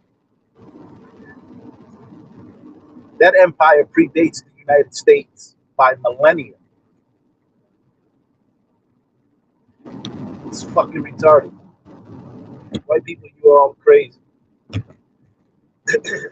You all are crazy as hell. And I gotta say, it's all of you. Every man, woman, and child of you until you prove yourself otherwise. Like in this nation, everyone was innocent until proven guilty. But that only applies to white people because black people are guilty until they're proven innocent. Brown people are guilty until they're proven innocent. And the chances of being proven innocent require a lot of money. Because, you know, the resources available to the United States prosecutorial teams, the resources are vast, if not endless. But beside the point, there's a lot of shit happening on the earth. Everybody needs to stay aware because this excursion, as the president calls it, with Iran is going to turn into all-out war. And he's going to send American boys and American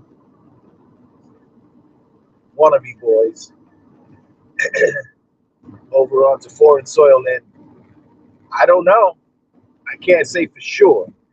But if the police forces in America are any indicator of what the military is like, it's not going to have much of a chance. Because the military here is used to, I mean, the police here are used to fighting people that don't fight back. What you're going to do when you go over there and you get resistance?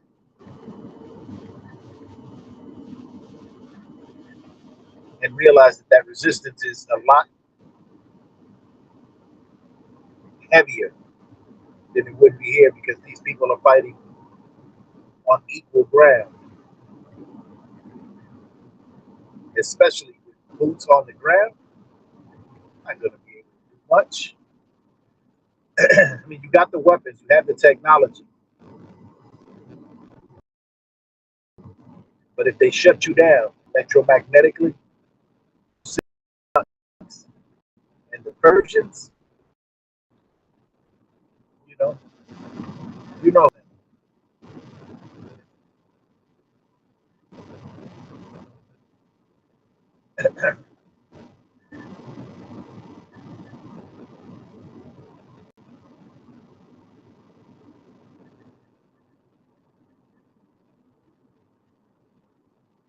It's terrible state that we're in.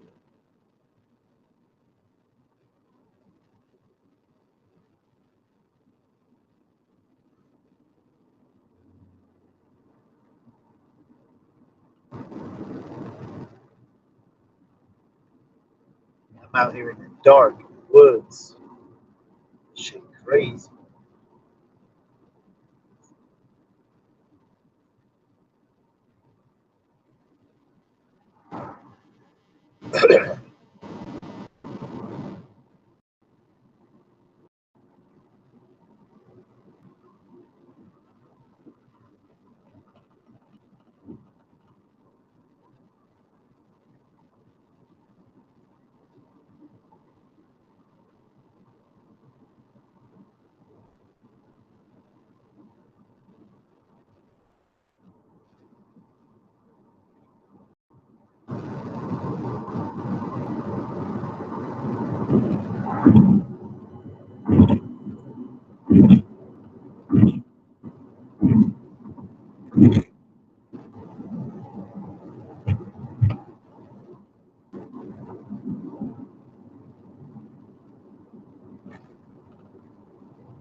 democratically elected government of Iran.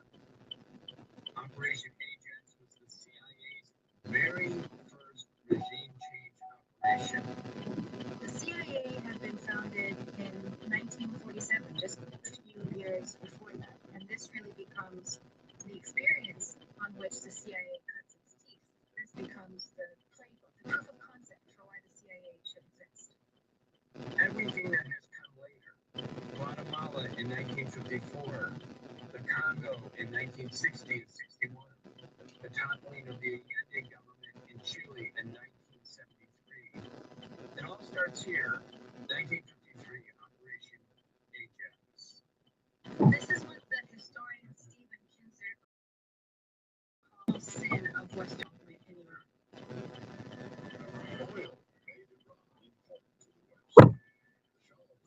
Morning, sir. How are you? Good, how are you? I'm well, thank you.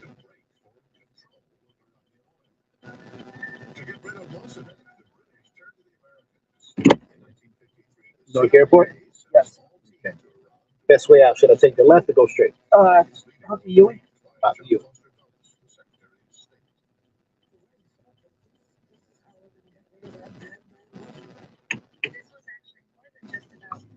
Iran and its oil.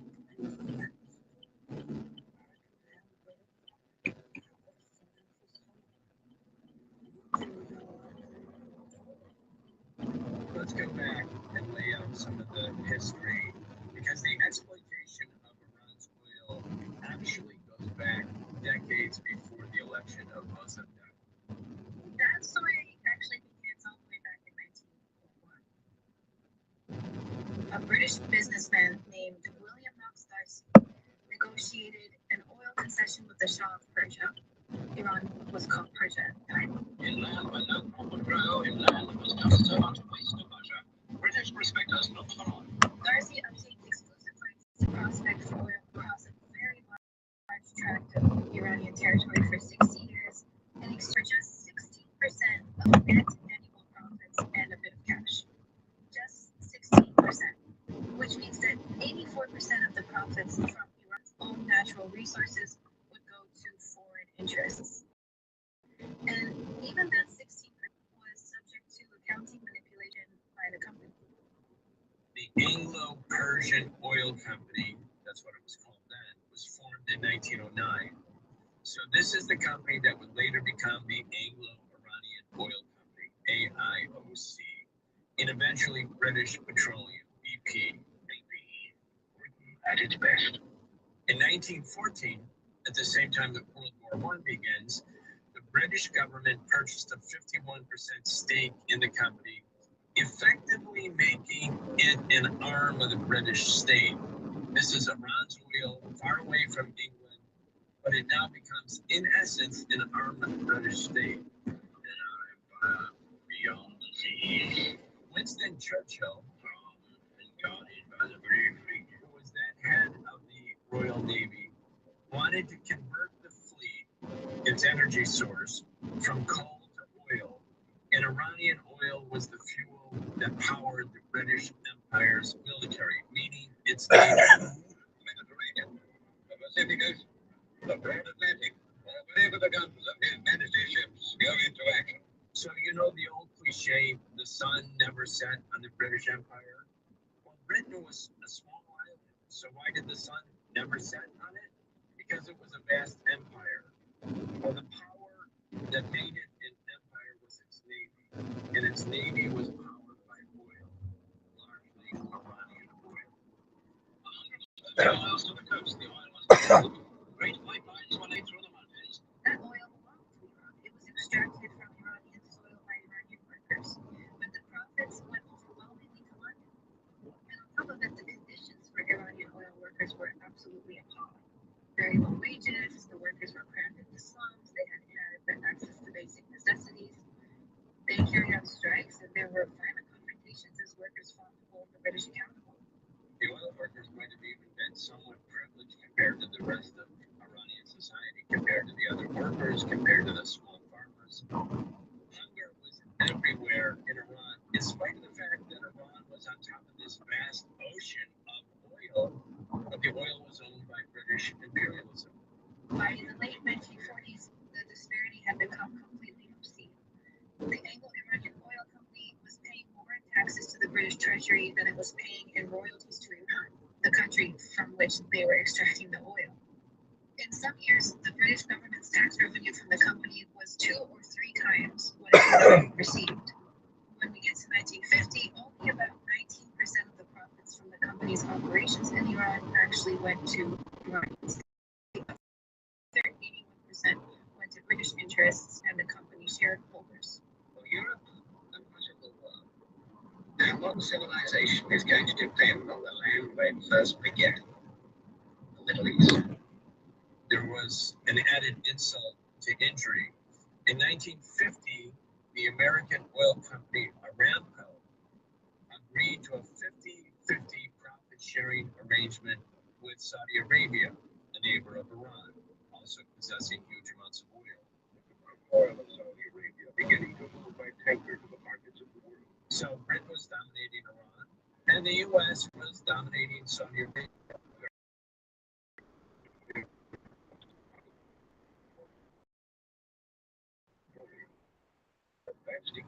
The royal family, which the U.S. was cultivating this close colonial relationship, whereby the Saudi royal family acted essentially as comprador bourgeoisie, as the servants.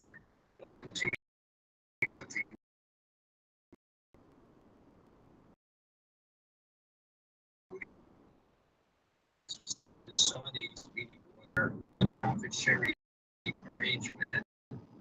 So the Iranians are learning about this. Around 60% going to the British, and so the U.S. in its arrangement with is giving the Saudi royal family 50%. Not only did the Anglo-Iranian oil company refuse to offer 50-50 terms to Iran, they also refused to let Iran audit the company's books and to verify whether those small amounts of royalties that were being paid were even accurate. The company was suspected at the time of using accounting tricks to artificially lower the profits and reduce what they actually were owed to Iran. So when Iran pressed for better terms, the company just completely dismissed them. So this is where Ahmed Mossadegh enters the picture. He came from an aristocratic family, educated in Europe. He actually studied in Paris and Switzerland. He earned a doctorate in law. He was a career politician in many ways. He was very committed to constitutional democracy and Iranian sovereignty. He held various positions in politics. He was a member of parliament. He was a governor, finance minister, foreign minister. He was not a radical in the conventional sense. He was not a socialist. He was not a communist.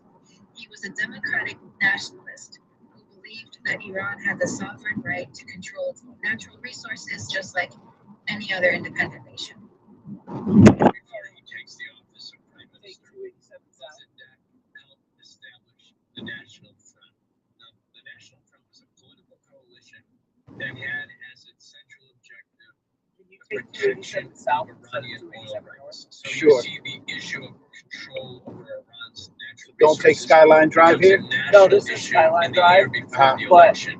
And in March Up here, 1951, make a right on the 287 South. Parliament voted unanimously. That's the one coming up right now? Yeah. Okay. Industry. So it comes from the Parliament, but he's the Prime Minister, and he's in a way leading this movement. The world's largest oil refinery falls under British control if the person who carries out the vote for nationalization passed by the House.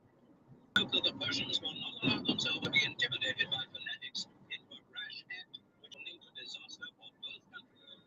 The legislation was then passed on March 15th, 1951.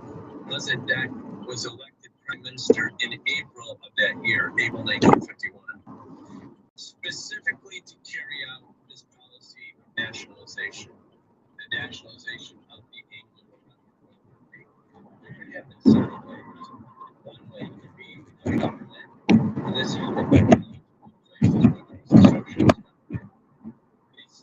industry, they said, no,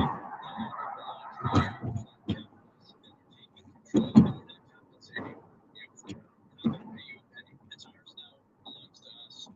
The fact that you owned it before, well, that was just that. That was based on the colonial power relationship. We're taking it back. But there were other ways that you could nationalize, and that would include compensation.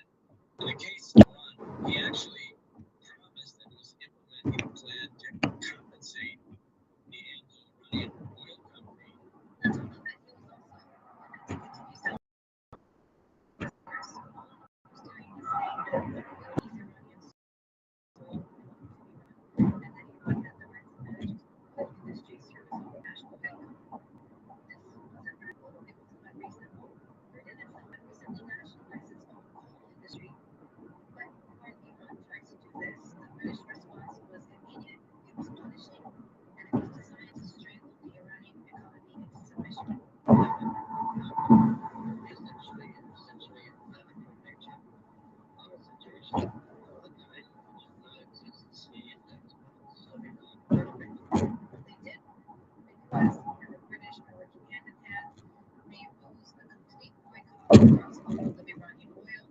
Then the Oil Navy was deployed to blockade Iranian ports. British technicians were withdrawn from the Rohan refinery, which was at the time one of the largest refineries in the world. And as they were leaving, they deliberately sabotaged all equipment.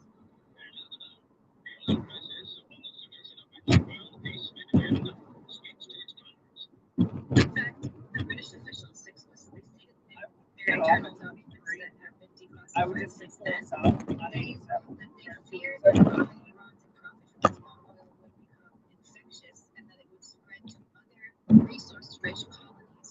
This was actually more than just about Iran and its oil and maintaining British domination over Iran's oil, but it was about making an example of Iran. The British Foreign Secretary back at that time in the early 1950s, a man named Herbert Morrison, he basically sounded the alarm that if Iran got away with nationalizing the oil, that this infection, this idea, this infection that people would want to be independent and self-determining would spread. I'm paraphrasing, but this is what he said. If Iran succeeds, this will inspire similar moves in Burma, Malaya, and across the British Empire. So we, the British, understand perfectly well that this is about maintaining our system. The colonial system of Britain actually went through some technical evolution.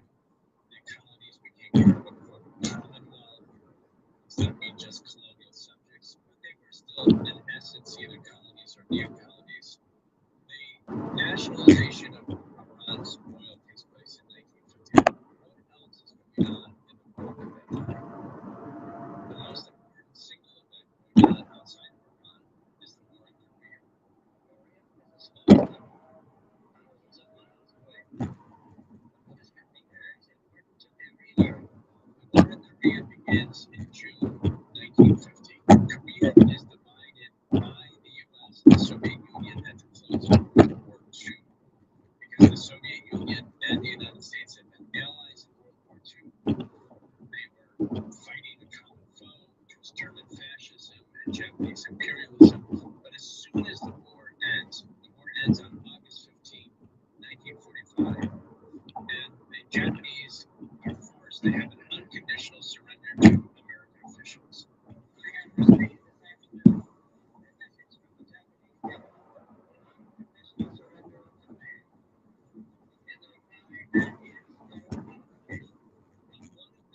Conditions imposed on the Japanese government at the time of the unconditional surrender was that Japanese troops remain in South Korea, not leave South Korea, but remain in South Korea until American forces could get to South Korea.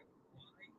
Because in the northern part of Korea, the communist guerrillas led by Kim Il-sung and the Workers' Party of Korea were taking power. So the U.S. wanted to have a division of the Korean Peninsula and have American control over the southern half of the Korean Peninsula because they wanted to make sure that communism didn't spread to the entire Korean Peninsula. Now, the American allies in Korea were basically proxies working with Japanese imperialism against their own people. Those are the officials that the U.S. were relying on in South Korea, so they were very unpopular. President Truman has ordered the United States C&F forces to give evidence support to the South Korean troops. The President Secretary, who is here being greeted by General MacArthur in Tokyo. The new Republic of South Korea must prevail. But political independence was the beginning instead of the end of the journey. They're extremely unpopular. Kim Il-sung was very, very popular. The communists were popular. Agitators intimidated the spread of political ideas, which only too easily took root among the 20 million inhabitants of Southern Korea lost all their presence. So the U.S. sees, starting in 1950, with the beginning of the Korean War, that the communist revolution is ready because communism was coming to South Korea. Just 9 months before that, Mao Zedong and the Chinese Communist Party had taken power in the People's Republic of China. In 1945-46, the Vietnamese, led by Ho Chi Minh, had basically taken control of the northern half of Vietnam.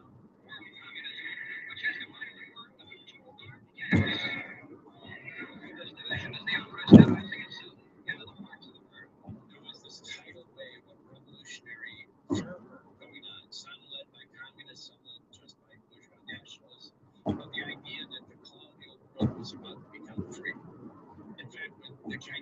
which was successful. Mao Zedong spoke in Tiananmen Square on October 1st, 1949. The thing that he said from the podium was China has stood out, meaning a century of humiliation and colonial powers was coming to an end, that China would be self-determined.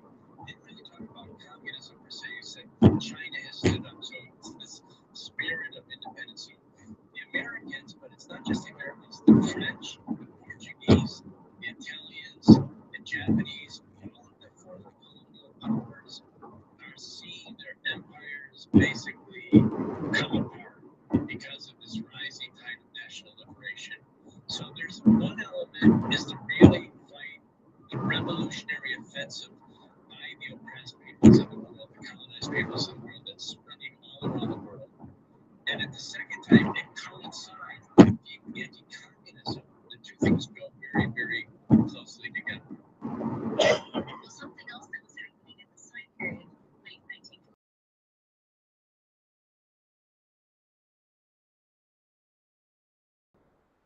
1940s.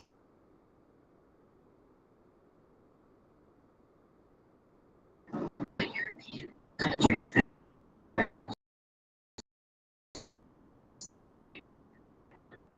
there were no media. And that was an element of the context in which the coup came about. That the United States saw this as the moment to emerge now and take control as the strongest imperialist power. Very important in terms of the shaping of Cold War strategy, and very much involved in the decision to take down the Mossadegh government in Iran was the ascension of the Dulles brothers, John Foster Dulles, who became Secretary of State, and Allen Dulles, his brother, who became the director of the CIA. Again, CIA is very new at that time, but they become these important centers of U.S. foreign policy. In 1953, Truman leaves office on January 20th, 1953. Dwight D. Eisenhower, who's the leader of the Allied military forces, a general, becomes president. He defeats Adlai Stevenson in the November election in 1952. But he names John Foster Dulles and Allen Dulles as the director of the CIA and the Secretary of State, and they become really a principal driver of this particular anti-communist and predatory strategy. David Allen Dulles. When the United States government feels that the developments in another government, such as in the Vietnam situation, asks the Central Intelligence Agency to be its agent in that particular situation. In fact, I would say that this was the most important feature of the new Eisenhower administration, the addition of the Dulles brothers to the cabinet. They were the main architects of the Cold War covert operations. They were completely ideologically committed to using American power, and in particular, covert power, in order to reshape the world for the interests of U.S. capital. We, with regard to the CIA, are waging a secret war with an invisible government. We are obviously engaged in many facets of what is generally called the Cold War, which the government's policies Prior to the Dulles brothers coming into the U.S. government, there was some uncertainty in the U.S. political establishment about joining in on the British plan to overthrow the Mossadegh government. When the Dulles brothers did enter the government, the Eisenhower administration, they were very willing to join in. And they joined the British in playing the Cold War card. They argued that if Mossadegh stayed in power, Iran would fall under Soviet influence, that the Communist Party, the Tudeh Party, would gain control, and this would be a completely strategic loss for the United States war framework. I think no, not really. Everyone knew that Mossadegh was anti-communist. He kept the Tudeh Party at an arm's length. Your own friends want no compromise with Britain. Now gathered in front of Parliament, racing to open a rioting. And a fixed battle followed. Martial law is proclaimed by Premier Mossadegh. But the Cold War framing was very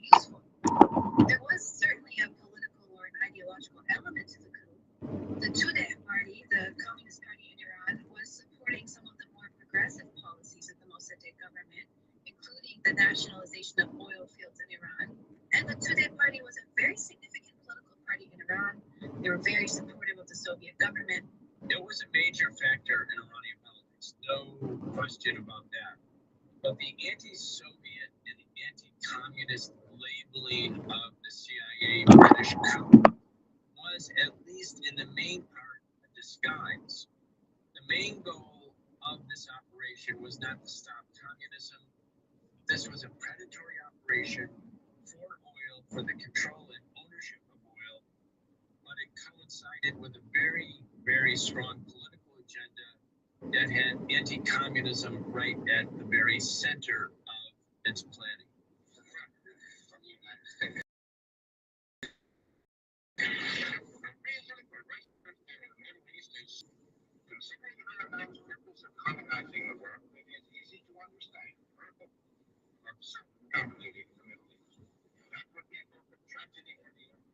Taking 41A, right?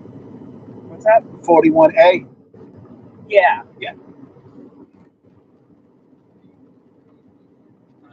The communist parties in Iran, in Iraq, was to essentially support the bourgeois nationalist forces who would become the new government, the new post-colonial or post-World War II government in their countries, that they would favor nationalization, but they were not really vying for power. And the U.S. government knew this.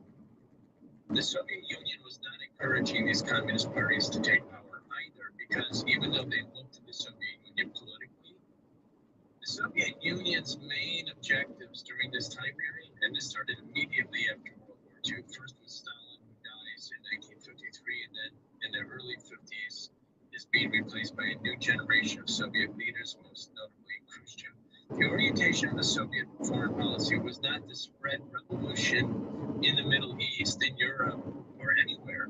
They mainly wanted peace. The Soviet Union had lost 27 million people in World War II. The country was devastated by the war. The Soviet Communist Party was worried that any sort of revolutionary outbreak anywhere that the U.S. considered to be vital to its interests, like the Middle East, where there's so much oil, that would provoke World War III. That was the last thing the Soviets wanted. So the Communist parties in Iran, in Iraq, 41. Keep going straight. They were not really vying for Go down to 39. They wanted their countries to be independent and sovereign, but they were content with having even anti-communist but bourgeois nationalist, anti-colonial governments taking the power. Was 39, 78? That was the case. Yeah. The Dulles brothers found it useful to say that there was a huge I don't know communist why threat. There was a threat of a communist they takeover. to go through, like, down 46, through Newark and all that. I'm like, why would you go through downtown? That's like the worst way you can go. I agree.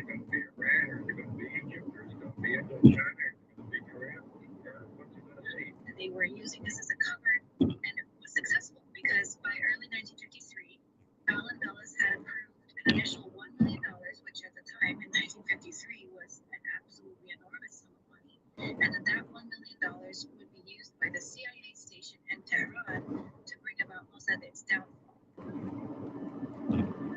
And then the work started. They drew up a plan over about 3 months with CIA officers and MI6 or British intelligence officers. 39 and 37. Cyprus, a meeting in Beirut to finalize all the details. The Because British 39 is Route 10. Oh, then 37. Yeah. The Americans called theirs Operation Ajax. It was officially designated as TP Ajax. The plan involved propaganda, political manipulation, bribery of politicians and military officers, bribery of religious leaders, a very comprehensive media disinformation campaign, and ultimately orchestrated street violence to create the appearance of a popular uprising against Mossadegh.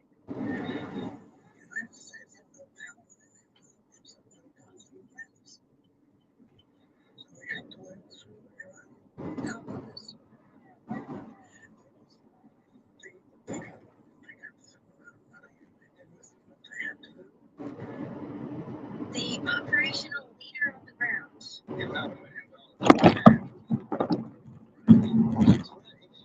The leader of the coup on the ground in Tehran was someone And that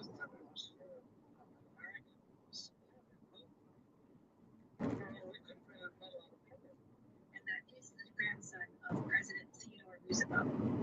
Kermit Roosevelt Jr. was a senior CIA officer. He was sent into Iran secretly in order to direct the operation. So Kermit's on the ground with all that CIA and MI6 money. He's using that to coordinate the funding of opposition newspapers. They're planting stories that would portray Mossadegh as a communist sympathizer. They called him a threat to Islam. They bribed politicians and religious clerics. They even got some very prominent religious clerics to turn against Mossadegh. And then they made people to become gangs of thugs and carry out street violence, create chaos.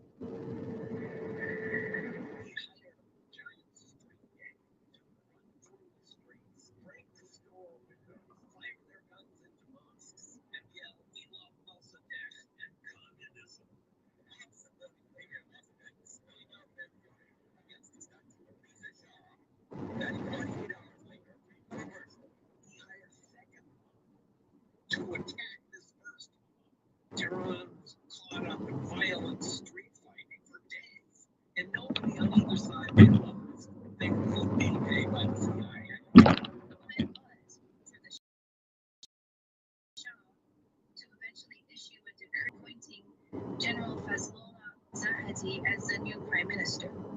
And by the way, Zahedi, his background is very telling. He actually had collaborated with the Nazis during World War II. Someone who worked closely with the Nazis is who the United States and Britain chose to replace the democratically elected leader of Iran at the time. Breakthrough. The geopolitical breakthrough was already led back.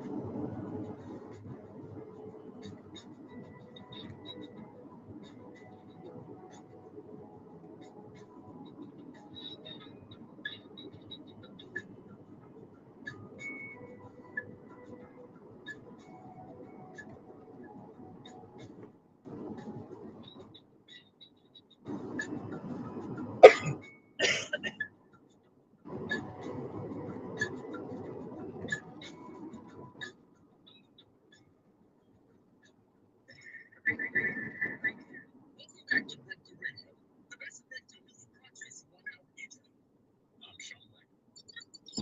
When the Shah was president, the Shah was nervous about the whole operation. He was actually just a pawn in their game. That's right. He resisted signing those decrees for quite some time. He really actually didn't want to do it, but he finally agreed to sign them on August 13, 1953, after Kermit Roosevelt personally pressured him and reportedly told him that if he didn't act, the result would be a communist Iran.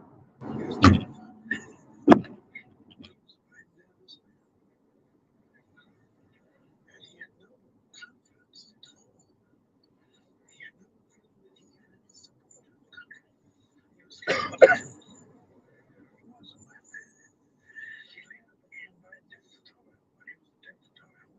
Ryan, even though he signed the decrees dismissing Mossadegh on August 13, that initial execution of the coup failed because Mossadegh found out about the plot. He then refused to leave office. He argued that the Shah had no constitutional authority to unilaterally dismiss the prime minister, and his supporters overwhelmed the CIA-backed forces. So Zahedi was ultimately forced into hiding, and the Shah, panicking, fled the country. First he went to Baghdad, and then he went to Rome. Most of his news in Tehran. The Shah is being Iranian government after alleged attempt by the Imperial Guard to arrest Dr. Mossadegh. So the CIA and MI6, very powerful, but not all powerful. So at first, the coup fails. Then at that point, the CIA was actually ordered to pull out of Iran. Because the operation had appeared to collapse, the Eisenhower administration actually started considering to change course and support Mossadegh. The Undersecretary of State at the time, named Walter Bedell Smith, said that whatever Mossadegh's faults, Mossadegh had no love for the Russians and that they may be able to support him in order to keep communism in check. That reflects a real division going on within the U.S. government about whether this ultra-hyper-aggressive policy is worth it. I walked in and was told that was just before Mossadegh was overthrown. It was told to be like Mossadegh. I thought it was a mistake. He overthrew not just the man. Mossadegh overthrew the democratic elite. It was a rejection of what I think was the strength of America's youth. It was kind of hard. So Kermit Roosevelt actually didn't withdraw from Iran, and he stayed. And there's some differing reports on why he didn't withdraw. There's some allegations that MI6 interfered with the communications that ordered him to leave. But whatever the case, Roosevelt continued to work on the operation. And then here's where some of the dynamics shifted. Mossadegh, unfortunately, believing that the coup had failed, he told all his supporters to go home, and he called for calm. The Tudeh party members who had also been in the streets supporting him also stood down. In Tehran, later Mossadegh was soon the named president, and on his orders, troops occupied the Shah's palaces and surrounded London. But it wasn't done. The U.S. and the CIA and MI6 had been sent back, but they were prepared to keep going. In those few days, Kermit Roosevelt Jr. is regrouping. They had already had all these CIA paid demonstrators. They had their infrastructure, and then they coordinated with those military officers that they had managed to make contact with in turn.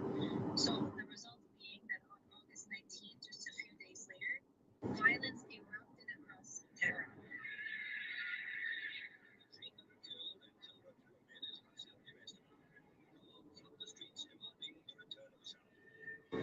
These CIA-funded mobs, now joined by sympathetic military units, converged on government buildings. They had tanks rolling through the streets. Mossadegh's residence was attacked. Hundreds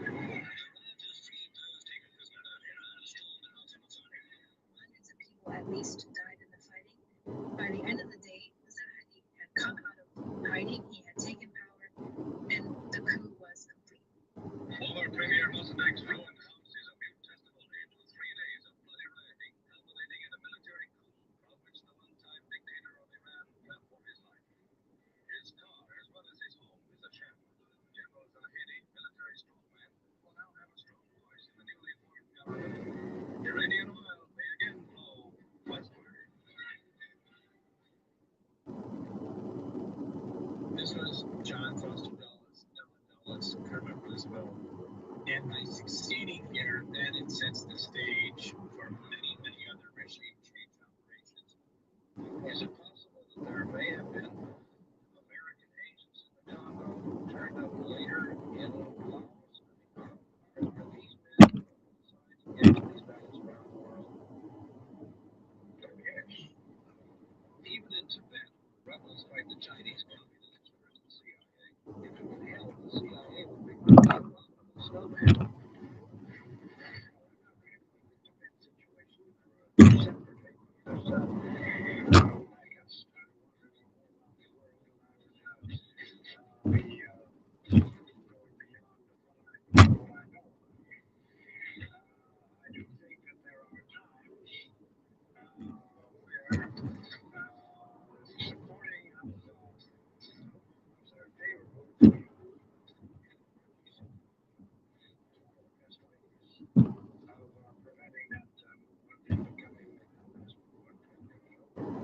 Just one sort of anecdote about Dulles brothers, Alan and John Foster Dulles, who were part of a very prestigious New York City law firm, were actually sympathizers of Hitler. They loved what Hitler was doing in Germany in the 1930s, the crushing of the Communist Party, the Socialist Party. That was all good by them. They really admired Hitler. And again, John Foster Dulles has an airport named after him in Washington, D.C. At Dulles Airport. These guys were Nazi sympathizers. But when the U.S. and Germany went to war, when Germany declared war against the United States in December 1941, all of the pro-German politicians in the U.S. ruling class kind of got why they became anti-German, because the U.S. was now at war with Germany. But that's what they were. That's who they were. And certainly that's how they thought about the world. They thought about it much the same way Hitler thought about it. Goes personally to he's the CIA director. He sits with the Shah of Iran, who had fled earlier out of fear, and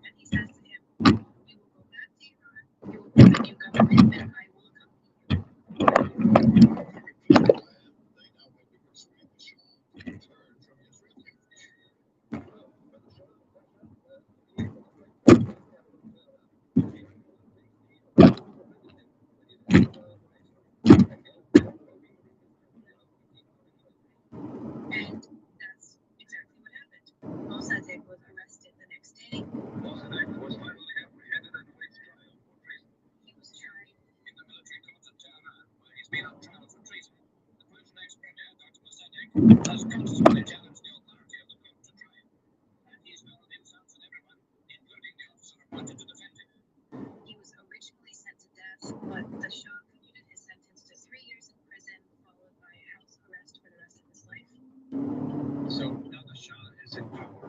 1953, he stays in power for 26 years, and the story for the Iranian people becomes truly horrifying.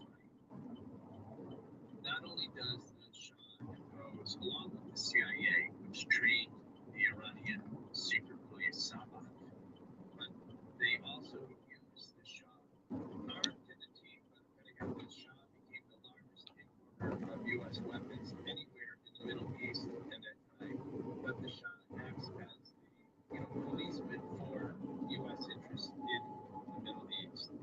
Sabak, Brian, that you mentioned, the Shah's government created the Organization of National Security and Information, or otherwise known as Iran Secret Police, which was formed in 1957 with the direct assistance of the CIA and the Israeli intelligence.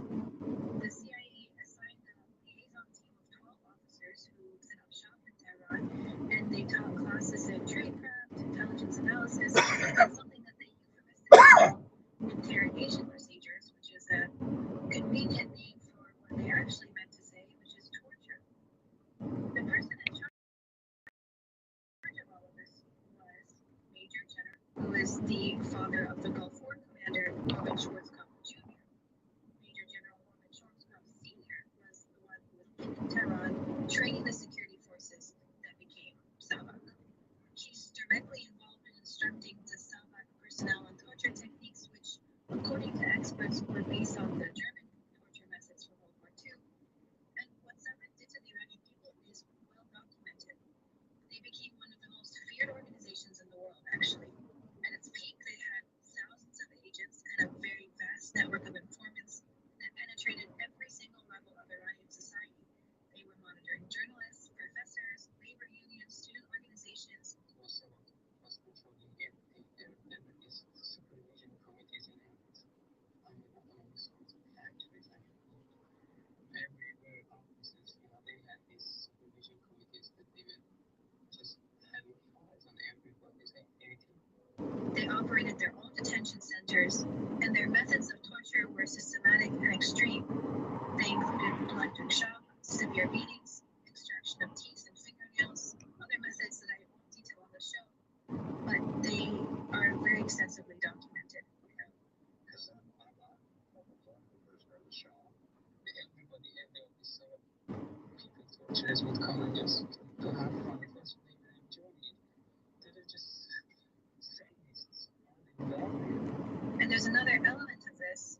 They also surveilled Iranian students who were studying abroad, including the 30,000 or so Iranian students who were studying in the United States. They had 13 full-time case officers running a network of informants on American college campuses, operating under the cover of an attaché at the Iranian mission to the United Nations. And the FBI, CIA, and State Department were all fully aware of this, and remember, they are the ones who trained these officers in the first place. In the early 1970s, when revolutionary radical sentiment was starting to bubble up against the Shah, there were a huge number of Iranian students in the United States, all over the country. And these students formed what was called the Iranian Students Association, ISA. There were trends and factions within ISA, but it was a huge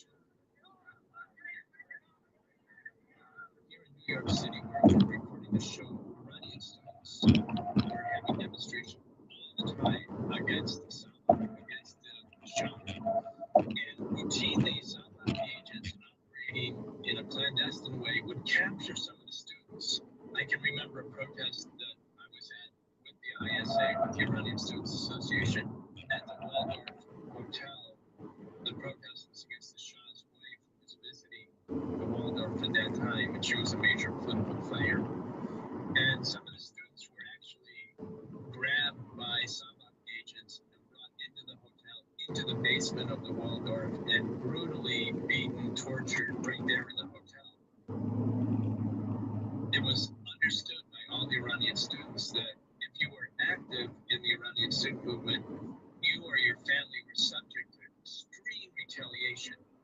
So one of the hallmarks of the ISA demos, and if people go back and look at archival footage, the ISA always wore masks. They always wore these cardboard masks because the Saba on American campuses in American cities was so great, and everyone knew it was real, that if their identity was discovered, they or their family would be targeted. The Iranian student movement became so strong, not only in the United States, but all over Europe. And it was basically a leftist, mostly Marxist movement. There was the religious wing of the anti-Shah opposition led by Khomeini, the mullahs, the mosques in Iran and internationally. But the students were largely secular. They were mostly Marxist. The ISA was a left-wing organization. As the movement grew internationally and inside of Iran, you could sense that the grip that the Shah had over Iranian society was starting to weaken. But nobody could really tell for sure. Now remember, in 1973, there was the Mideast War. There was a rising tide of leftist movements among Palestinian and Lebanese people at that time. The Middle East was in a period of extreme turbulence. And of course, Iran is part of the Middle East. It's not an Arab country, but it's in the Middle East. And it's a predominantly Muslim country. So all of these issues are tied together. So in 1977, for instance, the Iranian students had a protest in Lafayette Park in Washington, D.C. And there were thousands of Iranian students there protesting because the Shah was in the White House meeting with Jimmy Carter.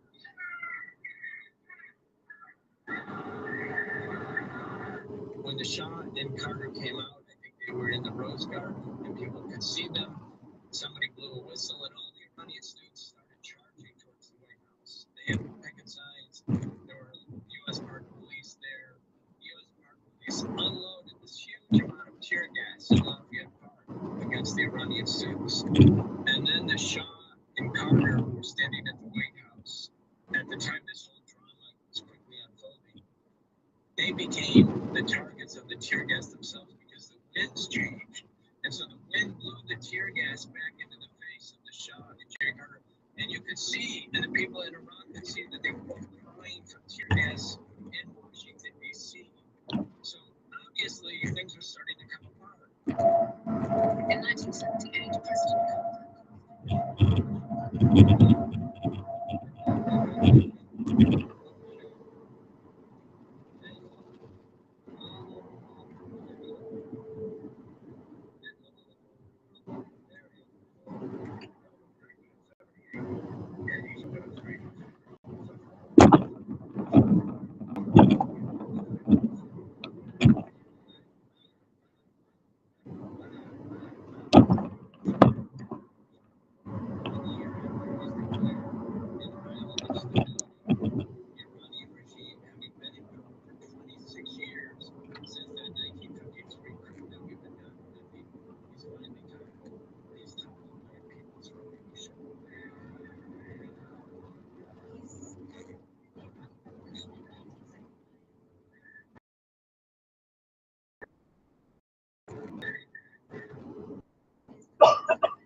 Are you flying out of today, sir? See. Can you take me one break? Absolutely. You're welcome.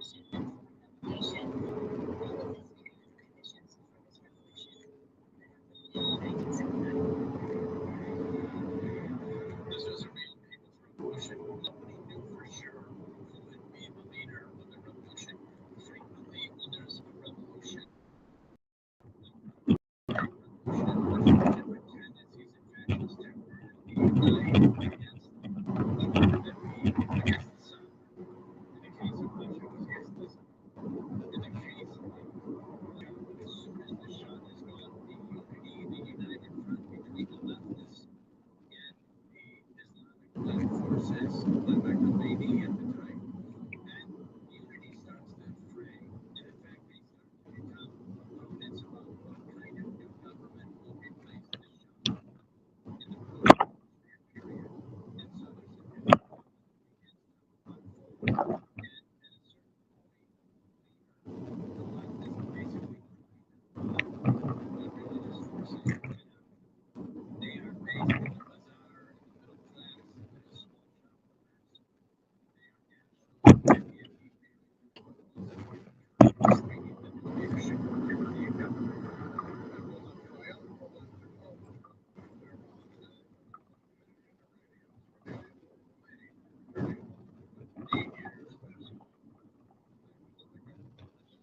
Make a decision, buddy. Oh my God. This door good for you? Yeah. Okay.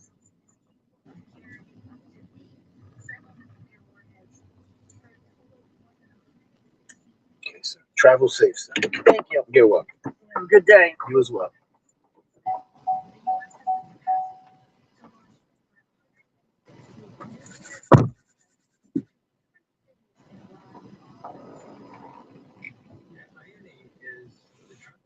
The same as because the U.S. Trump says he wants to prevent Iran from obtaining nuclear weapons. He should have nuclear weapons. All of these pillars of the U.S. military threatening Iran, which does not have nuclear weapons.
China is set to revolutionize worker protections for its massive and rapidly growing gig economy, with the government pledging comprehensive new policies to support over 200 million flexible workers.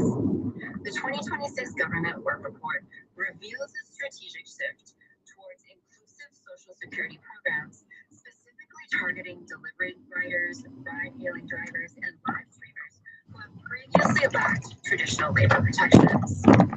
This initiative comes as the sector sees explosive growth, with job openings surging by 15.1% in 2025, fueled by a thriving digital economy. By formalizing these roles, the government aims to bridge the gap in workers' rights, ensuring that the flexibility of the digital age is matched by the stability of a modern safety net. Recent data highlights a demographic split within this evolving workforce, categorized into location-based and cloud-based roles. While location-based jobs like food delivery remain concentrated in major metropolises and are largely filled by men and middle-aged workers, Okay, can you set an alarm for 15 minutes? For women and residents of smaller cities. Despite this progress, experts warn that challenges such as opaque platform algorithms and unstable incomes persist. To address these challenges, the government is expected to tighten supervision of platform algorithms and create specific policies ensuring fair treatment, social insurance access, and clear career prospects for the millions who now depend on these non-traditional jobs as their economy safety net. With the Iran war spiraling out of control, China is officially stepping in as regional mediator. Foreign Minister Wang Yi announced that a special envoy will be dispatched to the Middle East following high-level discussions with counterparts in the UAE and Saudi Arabia. While the specific mission details remain under wraps, Wang's rhetoric has been sharp. He has drawn a red line against the targeting of civilians and critical infrastructure, condemning the indiscriminate use of force regardless of its justification. As the world's largest oil importer, China is uniquely vulnerable to the current naval paralysis in the Strait of Hormuz, where nearly half of its crude imports transited just months ago. With the Trump administration yet to signal interest in Chinese mediation, Beijing is independently urging an immediate ceasefire and a return to negotiations to protect vital shipping routes and prevent the conflict from swallowing the entire Gulf. That will do it for our show here today. For BT, I'm Sean Blackman. We'll see you next time.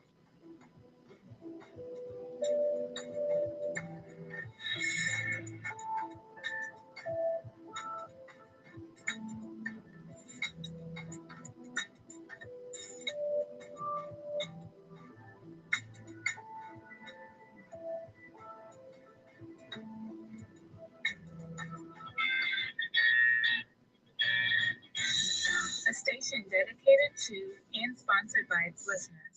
From 1960 to present day, WBAI has been promoting an innovative perspective of news, public affairs, music, arts, health, and science. In order to provide a truly unique voice to New York City, WBAI receives its financial assistance from listeners like you. To help WBAI continue this tradition, you can become a BAI buddy by giving a generous monthly donation of as little as $10.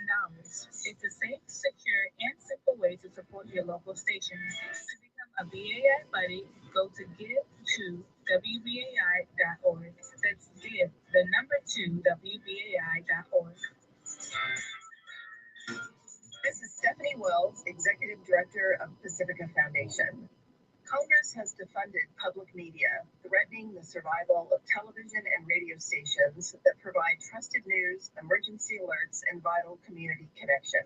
Years of corporate media consolidation and deregulation have taken media out of community hands, while social media platforms cut back on fact-checking, leaving communities vulnerable to misinformation.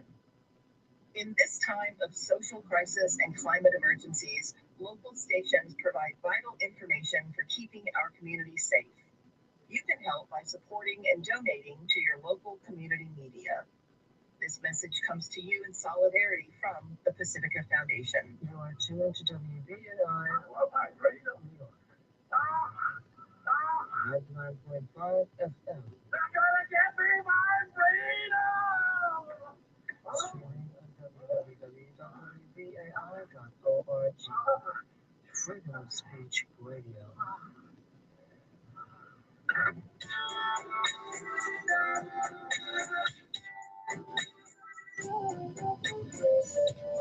Welcome to Aware.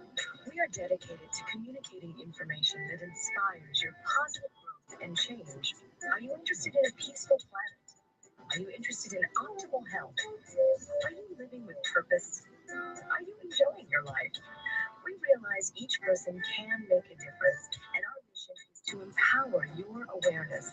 The choices that you make in every moment shape your life, and we encourage you to realize that you have your own answers and to always listen to your own truth. We invite you to stay aware.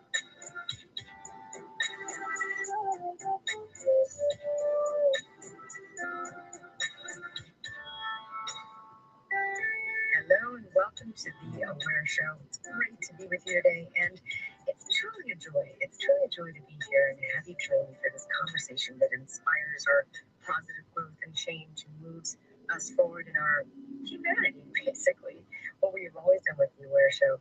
And we talk about topics that make a difference in our lives and the lives of others. This main topic we're talking about today is food. Now, it's not just the food and the food that we eat, it's our relationship with that food. Have you ever had an issue around weight loss, weight gain? Have you found that it takes up so much of your mental bandwidth? The next diet, the ways, the food that you should eat, the foods that you should avoid, the exercise, all of that. There's so much information out there that it gets confusing unless you really get to the layers underneath it. Joining me is Eliza Kingsford. She's a licensed psychotherapist with an intense passion for helping people heal their relationship with food. Her new book is called Brain-Powered Weight Loss. And the great thing about it is it has a 11-step, first-of-its-kind program that helps you with mind-altering and behavior-changing exercises and techniques rather than going after the right diet and the food and the exercise and so forth. It's got to happen between your ears first, and me too. So I'm excited to learn. Welcome, Eliza. Thanks for joining me. Thanks for having me. Glad to be here. Absolutely. So weight loss, has this been an issue for you or a struggle for you in the past?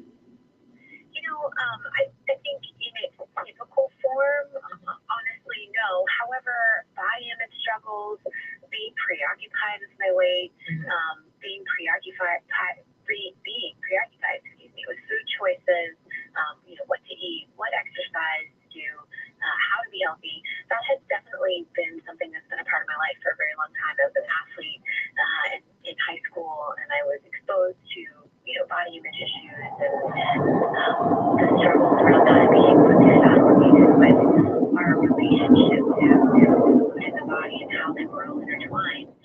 So no, I mean, I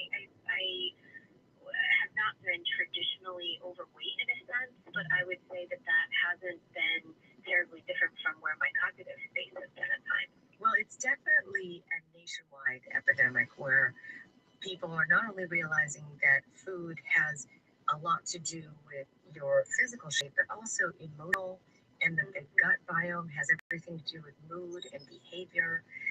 And it's linked a lot now, but you're actually linking it to the brain. Yeah, absolutely. What does that word diet do to our brain? Oh man. I mean, you say the word diet, and I think automatically we are conditioned, and it triggers us to think about restriction, right? Restriction, lack. What do I take out?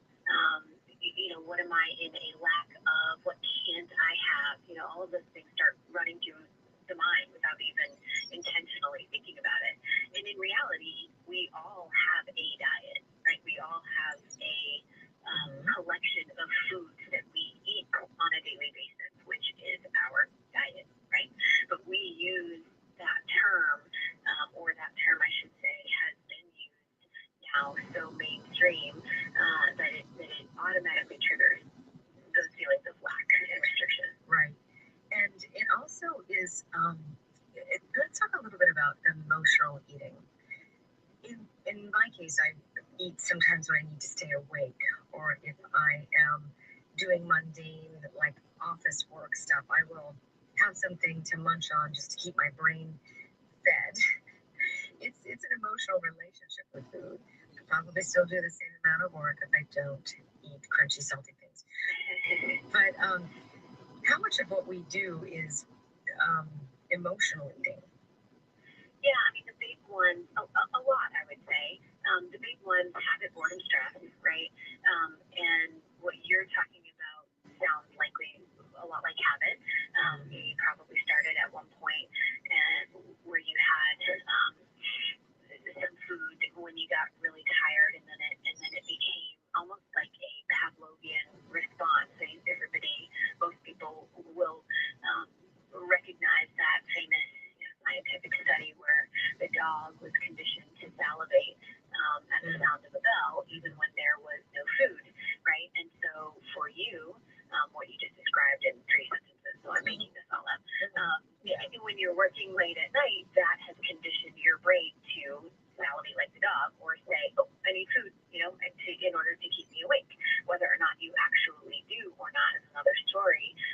But when we do things in a repetitive way over and over again, it conditions our brain to get triggered for those things without really even intentionally thinking about it. Habit just being one of them, boredom being another, stress being another. Those are just 3 big ones. There's a whole number of reasons why people will quote unquote emotionally eat. And I think a lot of people think emotional eating is automatically negative, right? They sort of, you get that picture in your mind of being knee deep in a bucket of ice cream because you broke up with your boyfriend, kind of thing. It's not always like that. In fact, for a lot of people, it's like we just talked about, that habituation, repetition. Stress can certainly cause that stress in a good or bad way, right? You just learn you're having a baby and you go out to celebrate. That's emotional eating as well, but we don't think of it that way. And what we usually focus on is how emotional eating is connected with negativity. But in reality, we do it all the time. We make decisions about food that are driven by something other than nutritional need, right? Yes, we do. And I don't know how, we know what to eat. We've seen plenty of articles on it. I have certain food allergies and so forth, and I can tell you all about it and my plan when I'm working out and when I'm at the gym. And then a couple hours after I leave, I seem to forget it all. That's right. Yeah. Do you hear that a lot? I hear that a lot. I mean, and aren't we inundated with what to eat, what we should eat, what we shouldn't eat, what's the latest trend to eat? What can I have, what can't I have? It changes daily, it changes monthly. Absolutely. And a lot of people say, I had the best of intentions, they just go out the window. And I think one of the things that we fail to recognize, and there's a lot more research coming out now that's going to be really helpful, but is this the concept that our brains are being hijacked by certain types of food, and so that you're making food decisions on a non-conscious level anymore. Really, that there are physiological mechanisms that are working behind the scenes that are driving you towards certain food decisions without intentionally even thinking about it. And if you think about that, that can be really problematic for people. We're already moving at such a fast pace. If you know that your brain is making those food decisions for you, it's a little unnerving to think that, well, shoot, am I jumping into this ice cream because there's quote unquote something happening for me or something wrong with me, or is that something that's happening internally that I'm not even aware of? And I think this is happening more and more and more. And it just to make a blanket statement out of it, these are things like junk food, highly processed foods, food with a lot of unnecessary added dietary sugar. These cause our brains to be hijacked, and suddenly we're making food decisions without really even thinking about it. So you add that on top of the stress and emotional eating, habit, boredom, stress, and now you really have a recipe for disaster. And it also makes people feel like they're failing, when in reality you've got this physiological mechanism happening behind the scenes. So what would you suggest instead of the word diet? For me, it is food choices make up my everyday life, right? What are the types of foods that I want to eat to make up my everyday life, rather than what are the foods that I'm going to keep out, or what are the foods that I'm going to take out? Is what is my what are my food values, right? What is important to me when I'm choosing food? What are the top 3 to 5 things that I'm looking for when I'm choosing food? What am I going to put in? And then I work from there, right? What are my top priorities when I'm looking for food, rather than, oh, I can't have this, or I can't have that, or I have to take this out, or I have to take that out. So it's not deprivation. It is what are my values when it comes to food. And so food choices, what do you want instead of what you don't want? And what could help you stay energized and feeling good as opposed to numbing out, right? So it's more towards, exactly right. towards what you want instead of what you don't want. That's right. And in our programs, we and I work a lot with adolescents and young adults. It's really starting to shift that mindset of exactly what you're talking about, which is what is the impact of food choices? A lot of people will say, well, food isn't good or bad, and that's true. It's not good or bad. It's not a moral choice. But the truth is, there are certain foods that when you eat them, there are consequences that make you feel like X, right? So, I know that if I'm eating too much processed food or chips or crackers or things like that, I am more likely to finish that bag or eat more than I intended to, because again, my brain's being hijacked. It's getting signals that are saying you need more of this. I'm not getting satiety cues. There's not the nutrients in there that is going to have the outcome that I'm looking for. So when we start to make food choices with our value system and saying, okay, what's important to me? Like you said, energy. I want to feel good. I don't want to feel lethargic. I want to feel like the food that I am choosing is giving me nutrients and adding value in my body. And these are the foods that I think will do that. And these are the foods that do that less so. So then I make a choice, right? What do I want to do with those foods? What do I want to do with the nutrients of the foods? So it becomes less about good or bad or some moral choice about dieting or restriction, and more about, hey, I'm going to make an intentional choice about the type of fuel I want to put in my body, because that's important to me. It's in line with my values, right? Well, when you come up against something that might not be aligned with your values, like an ice cream sundae, and that dairy hurts your stomach, and that it's not something you should eat late at night, et cetera, et cetera.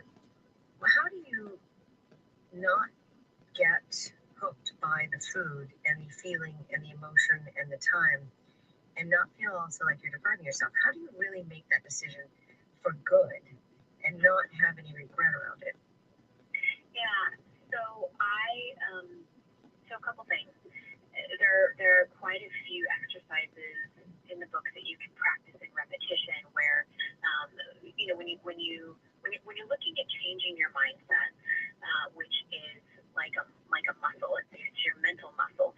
You have to work out that muscle every day in order to make it strong. And when you're changing your mindset, it's good to have exercises that you do in repetition. So one of my favorite exercises that we do when we're talking about food cravings or making a food decision that like you said, maybe a hot fudge sundae that sounds good. There's nothing wrong with that sounding good. It does taste good for a reason, right? There is, again, nothing moral about making that decision, yes or no. However, if I'm looking at weighing that choice and saying, am I going to choose to have this sundae? I would like it to be an intentional choice, a mindful choice. And so I walk through an exercise where you ask yourself 3 quick questions. You say, do I want this? If we're talking about the hot fudge sundae, do I want this? Yes. Will I feel shame or guilt afterwards? Well, let me think about that for a second. Yeah. Right? Maybe I will, maybe I won't. And then again, do I want this?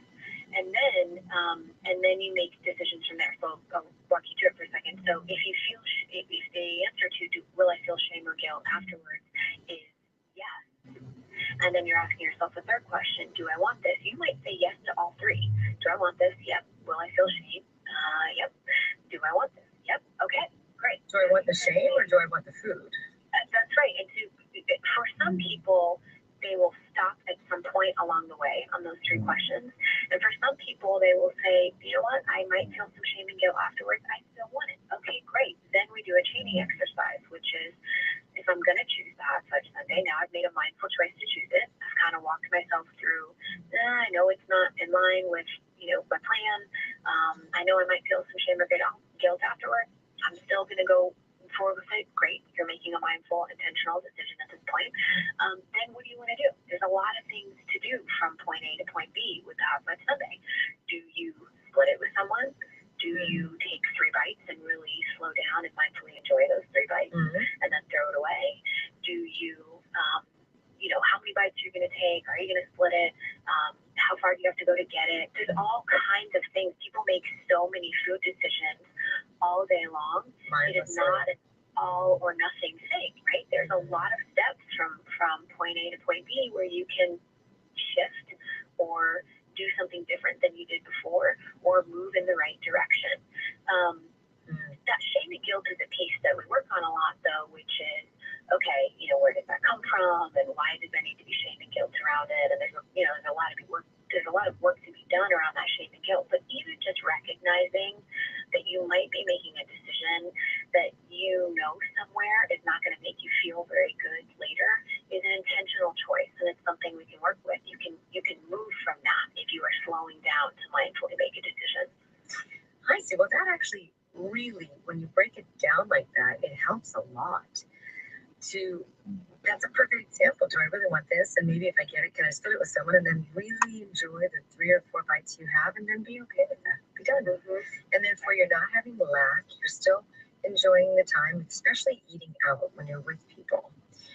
And that is when it takes over. This is going to make me, it's social eating because you're involved in the conversation, but you're not necessarily involved with what you're eating. And then there's, when people order things at the table like fried appetizers and things like that, yeah, you have to have that mindset built in and a plan built in rather than just trying to resist the food. Right. That's right. And I think sometimes people lose track of it. They get caught in these cognitive distortions where it becomes it's black or white. It's all or nothing, right? I'm either happy with what I'm doing or I've blown it, and so I might as well do whatever I want. And I try to slow people down and get them to realize there are thousands of there was a study done, I think it was out of Stanford, looking at how many food decisions people make a day. It's something like 2,000 food decisions a day. And so if you think about that, it's not the one decision that's going to get you in a place where you feel like you're out of control or you're not happy with where you are, physically or emotionally. It's those hundreds of decisions that you make every day, right? And so if it becomes, like you just said, someone orders, fried pickles or something at the table for the restaurant, and you have a couple, and suddenly you say to yourself, I said I wasn't going to eat these fried pickles, I've blown it. Well, whatever, I'm going to order whatever I want, and now I'm going to have the margaritas. It's over. It's over. If you're slowing down enough to say, you know what? Yeah, I did. I had those pickles. What am I going to do next, right? What's my next decision? It's always the next decision that's the most important that I talk to people about, because it's not that one decision. If it were just 1 or 2 decisions over the weekend, you really would be fine. It's that one decision that has now turned into the next 300 because you think you've blown it mentally that really gets us into trouble. That's interesting. And then you go into beating yourself up and training for them. Now, I understand that you work a lot with teens, as you mentioned. And by the way, the name of Eliza Kingsford's book is called Brain Powered Weight Loss. And these are, you can look her website up at empoweredwellness.com. How do you relate to the body image issue that's going on with kids, especially in teens, specifically when they're comparing themselves so much on social media? I don't see very many people taking Instagram pictures that are really ugly. They do their best photo shoots and filters and everything they can to look as good as they possibly can. Yeah, it doesn't help. It doesn't, and in fact, it really does hurt. And that's actually probably the topic and the thing that I am most passionate about is working on a positive body image in youth and getting them to a place where they don't spend their lives trying to measure up and going after this an ideal and this quote unquote perfect body that doesn't exist. And, you know, social media has just made that so much worse for our youth because, like you say, no one's posting their real pictures of themselves on social media. They're all made up and it's the best angle. They've maybe taken 300 pictures to get that one great shot, or maybe it's a professional photographer, and there's lighting and there's makeup and there's fake eyelashes. And I mean, it's all these things that we can't possibly live up to, but to a young brain, or to a brain who's not intentionally looking at the impact of that, it can be very detrimental. And so one of the things we do at Empowered Wellness, we do a lot of media literacy and sort of teaching me. I remember being a kid and, you know, looking at my first Victoria's Secret magazines, right? They came to the house for whatever reason. Right. Looking at these underwear models who are impossibly beautiful and thin and wonderful. There's nothing wrong with that. Airbrush. And airbrush. But there is not, but it wasn't until, I don't think it was until college that I really heard that enough, or heard that a lot, and then started to make that connection between, you know, is everybody airbrush? Right? Your teen brain gets trained to say, I don't look like that. I don't recognize these people. And, you know, and look, I'm not trying to blame or fault the media. I don't think it's any big conspiracy, but I do think it's detrimental. I think without taking a hard, intentional look at, you know, what the impact of that might be, there really is some emotional fallout to that, and it's teaching these young kids, males as well. So we have a lot of males in our program, and they've gone through a male body image group now, you know, for the last month, and they're really, really enjoying looking at the, you know, what muscularity and what the typical, what the quote unquote ideal male body looks like as well. They get it from their angle too, and so it's really important to look at the impact on our teenagers' brains with social media, teaching them how to decipher what social media is serving them and what social media might be hurting them, and teaching them to make this connection between how do you feel when you look at the picture of that person, and what do you say to yourself, and sometimes giving them different messages to actually input, right? So I teach the girls that we have, if you're going to look at someone on Instagram, let's call it, and say, oh, she's so beautiful, I wish I could look like that, let's switch that with, she is beautiful and so am I. So every time you scroll through that and you're driven to say, oh, she looks so beautiful, she is beautiful and so am I. And it takes this active, intentional changing of the message internally and externally to start to make that shift, because they don't even realize that the messages that are running through their head are very quickly and very automatically going, I don't live up, I'm not good enough, I don't live up, I'm not good enough, you know? Yes, and that's, you combine all sorts of messages in that way. If you were to talk to parents about, or a parent that might have a child whose pediatrician said you need to put your child on a diet, where would you start with that particular parent? Yeah, that's such a difficult one. I have parents call all the time that are saying, this is so touchy because, you know, the pediatrician says this, and I'm struggling with how to talk to my kid about this because I don't want to give them a complex, I don't want to hurt their feelings and all this stuff.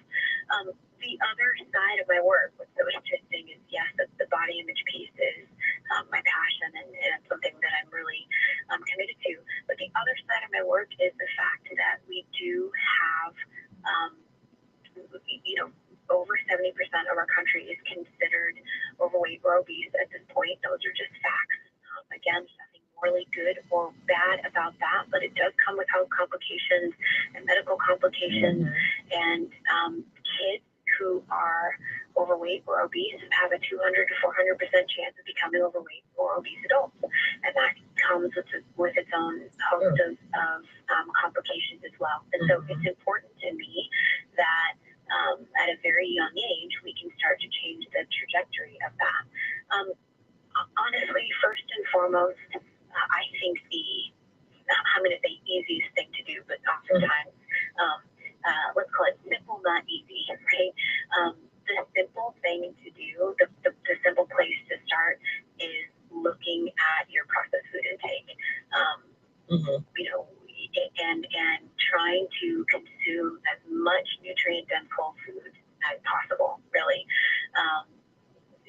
for me, when I see kids make this shift from all the processed food and junk that they're eating, which again is hijacking their brain and causing them to eat even more processed food and junk, a lot of things shift. Kids get happier, they have more energy, they sleep better, they relate better to their peers, to their parents, they don't turn on a dime with emotions. Things are listing like some depressive symptoms, some ADHD symptoms. You know, once we get off the junk foods, you see a lot of changes. And again, you haven't even heard me say the word weight. There's all kinds of emotional and systematic changes that happen when we get off the junk foods. So I would say a simple, not easy place to start is focus solely on nutrient-dense whole foods. And again, these are things like, what do I want to put in my diet, right? Not what I'm taking out. It's what are the types of food that I am putting in. Nutrient-dense whole foods, put them in. That's what you want to eat. You know, as close to 100% of the time as possible. It's not only that knowing what to eat. It's like we talked about earlier. It's really having that willpower to. Now you're replacing the word willpower with something else. What is it? I mean, do you believe in it? I mean, I've heard a lot about that. Yeah. Willpower is a finite resource. You wake up in the morning with, let's call it 100 willpower. Call it, you know, making things up. You wake up in the morning with 100 willpower. By the time you move throughout your day, you make all your decisions, you know, go to your job, you do all the things that you have to do, and you're left in the evening, you now have 20 willpower, right? You've used your cognitive and emotional energy on other things. So I don't rely on willpower to make good decisions or make decisions that are in line with your goals. Let's put it that way. Really, it is changing that mindset. It's a larger, I guess I should say it's a larger shift in mindset. Meaning, the goal is to make intentional food decisions that are in line with your values or in line with your goal or in line with your plans all day long, every day. And therefore, when you're faced with, you know, the pizza at 10 o'clock at night, and literally your willpower is gone. You're tired, you're done.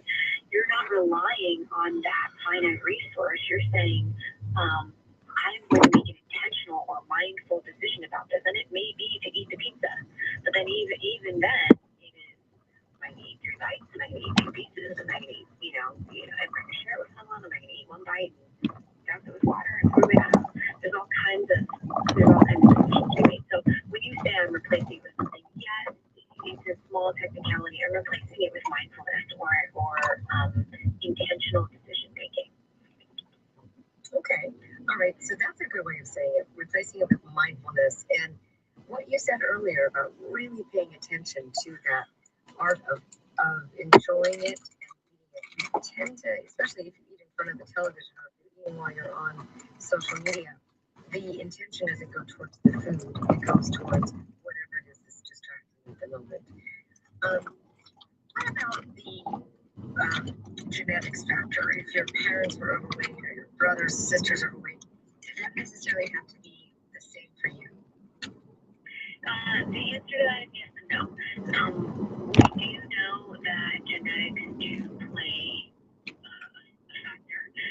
There have been adopted studies where are separated and I'll try and simplify it, but the genes of the biological parents are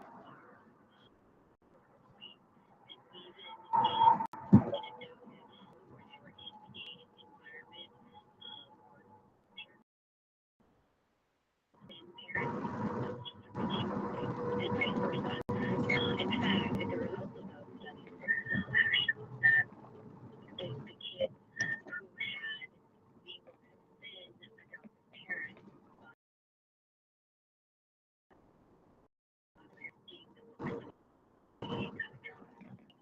there is some genetic factor to that. There's a genetic predisposition to obesity and overweight. And that genetic predisposition, in my opinion, and there is science to support this, is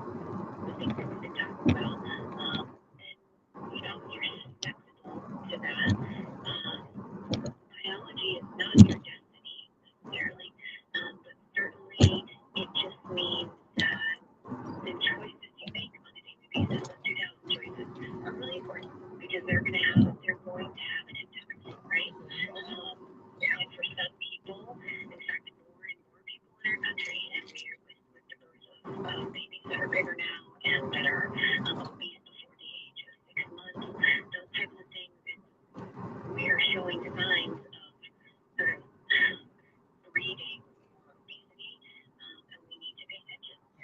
Something is going to happen in our food environment and our food supply in order for us to level out a healthy weight. Wow. Yeah, that's a big, I mean, it takes awareness that you have a great book here, which I think is fantastic for the brain power weight loss. And it's all 11 steps, which are in the book, and we can go through these. But it's really nice that you have a journal and you get the opportunity to, I love this great question. Step 1, cultivate your weight loss state of mind. Good things about losing weight. And you kind of, I think, find your sure people could do. Then you also mentioned the challenging things about losing weight. You start with good things. And I noticed that you go to complaining rather than solutions. And I'm working on it. But if you could look at why would you why would you want to release, say, 5 pounds? What's the benefit of that? Do you feel good? Do you feel lighter? Do your clothes feel better? Do you spend less time worrying about it? What are some of the good things about losing weight? And what have you seen in that? What are some good answers or not good answers, but answers that you've seen? Sure. Yeah, I think the typical ones that most people go to say my clothes fit better. I feel happier. I feel better. But what's interesting, especially with some of the feedback that I hear from parents of kids who've come through the programs of our dad, sure they talk about weight and weight as a byproduct of the behaviors that the kids are engaging in.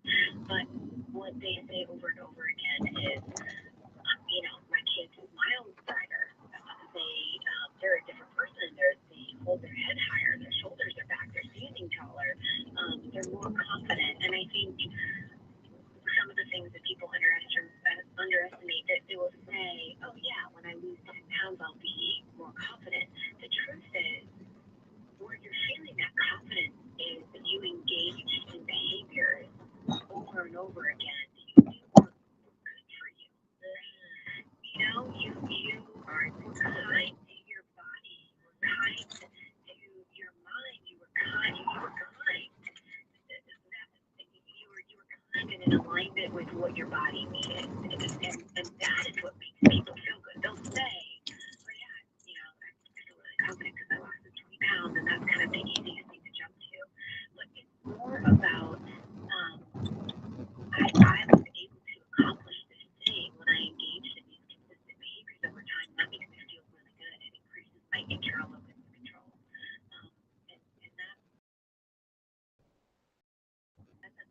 that's a power. So I think, the number on the scale, oftentimes people get off blood pressure medication, but I people get off metformin and all kinds of medical benefits. But I think the biggest one is just that I was good to myself, and my body and I feel more in alignment than we ever did before. Good point. And that's probably why diets don't work, because they're so focused on the lack or deprivation or sizes of the meal or the plan or even the food that they make you eat that is associated with the program, that you don't really associate it with this is how I want to treat my temple. This is how I want to take care of my body. And I have plenty of friends and people that I've interviewed in the fitness world. And they basically eat what is considered healthy food and maintain a really great lean body weight because they don't have anything in their temple that is going to affect their food. And I'm going to live. I'm going to live in a big mindset shift. So they're not saying, oh, I can't have this, I can't have that, and I'm deprived of this or that. It's a different way of life. It's a different way of viewing it, which is, that doesn't belong in my temple. I choose not to. I don't eat those things because I don't want that here, right? It doesn't feel good. Mm-hmm. It doesn't feel good. It doesn't make you feel good emotionally or physically.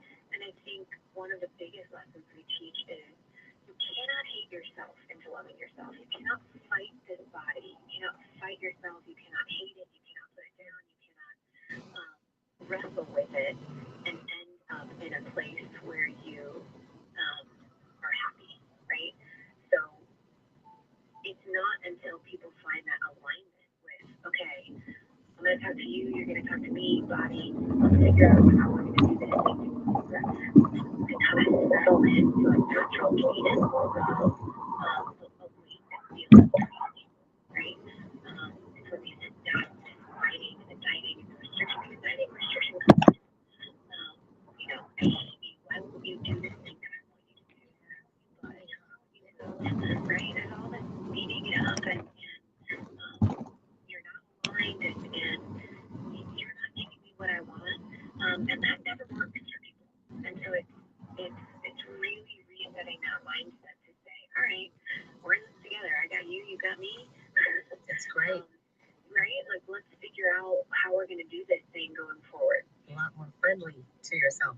So, yeah, step one was to cultivate a weight loss state of mind. Step two is to face your biological truth, which we talked a little bit about genetics. And so if you do have parents that are overweight and so forth, and you said that it's more about nurture versus nature, can you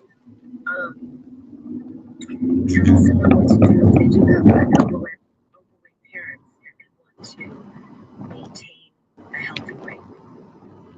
Yeah, the truth is, if you are susceptible to being overweight or obese, the truth is, it's just like anything, it's just like any other chronic condition that you pay attention to on a daily basis. The decisions you make and the culmination of those decisions are going to matter. They are. So whereas we all might know those people who can go eat whatever they want, never exercise, and never gain a pound, that's not your biology. And the first step is kind of moving past that, right? Dealing with what emotions might come up for that. Is this fair? Or, you know, how come my sister can do that? Or how come my husband can do that? Or whatever it is. And saying, okay, the decisions I make matter. I'm going to have to be, you know, all the folks are long-term weight controllers. This is a long-term you got to shift that mindset to this is part of my life. Decisions I make matter. You asked me at the beginning, you know, was weight a problem for me? And the answer is no, but I have obesity in my family, and I also paid attention or putting my weight down a little bit.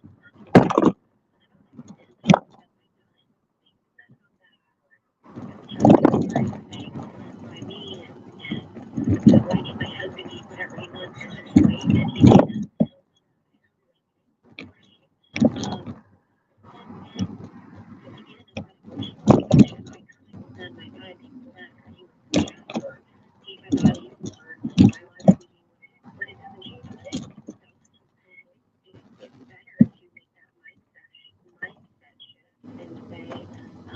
It's important that I make decisions that are aligned with my goals and values on a daily basis. Well, that's cool. Okay, so that was step two about the biology. And you covered that really nicely. Step three is identify your thinking errors and food triggers. It's a big one. Yeah, so this is a great workbook because it's like, okay, what's your current mood? And what were you thinking when you either lost control around that particular or made a decision you didn't want to make? Is that what you're talking about? Yeah, and so each one of those steps that you're describing, there's a whole chapter in the book on it. And in the journal, there's these little exercises that will kind of say, you know, give you a mini introduction to what that chapter would be about. And the big things in step three, identifying your thinking errors and food triggers, is cognitive distortion. So the thing with like I was saying earlier, black and white thinking, it's mind reading, it is you know, disqualifying the positives. There's a whole host of cognitive distortions that we find ourselves getting into, and everybody does it. If you were to read through chapter 3, you'd go, oh yeah, I do that, you know, to a couple of them. The key is to evaluate what those are and get really really intimate with those cognitive distortions and how often you engage in them, and then you can move from there, right? We can't move if we don't know what they are. So meeting your own evaluator. Good morning, ma'am. How are you? I'm well, thank you. Okay, I'm going to 677 Wilson, right? Yes, ma'am.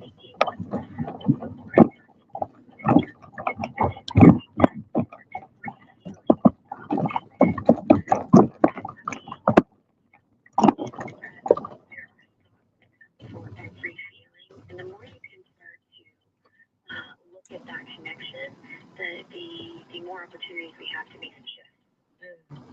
Now that's wonderful. Okay, so we've got the keys there. We're going through step 4, which is find your right mind through mindfulness. So this is what you do when you get into just you want to break that, right?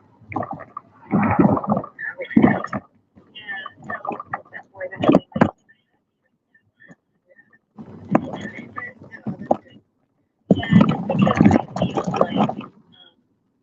Becoming a person who lives more mindfully, especially in our day and age, technology, fast pace of life, all the things we have to distract us all the time. It is that much more important that we find mindfulness and we find our right mind. And our right mind is that place that does not steer us well. So, this whole chapter is dedicated to finding your right mind through mindfulness techniques. I like that, and it's important, especially to be able to get present. If you're eating mindlessly, you're usually not in the present. You're behind or in front of yourself.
AI Buddy.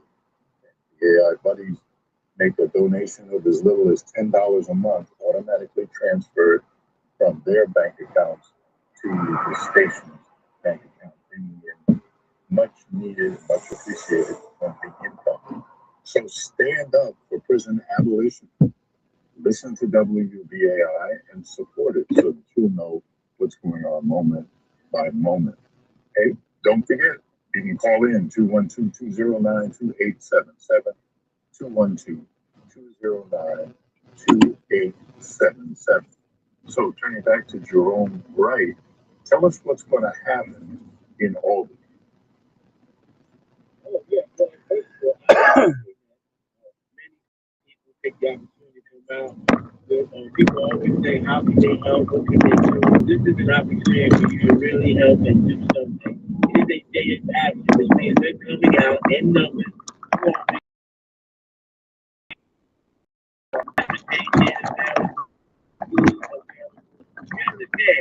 Yeah, thousands, hundreds of groups fighting for different bills and legislation to be passed.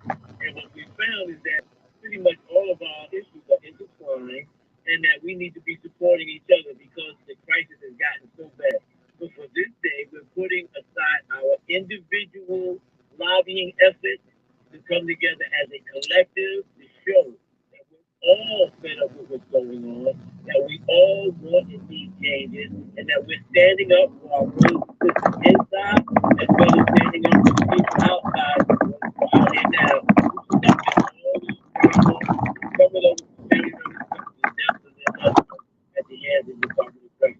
So there will be a press conference, there will be speakers, there will be opportunities for community members who want to say something about it. Like about your experience, like experience with family members and friends.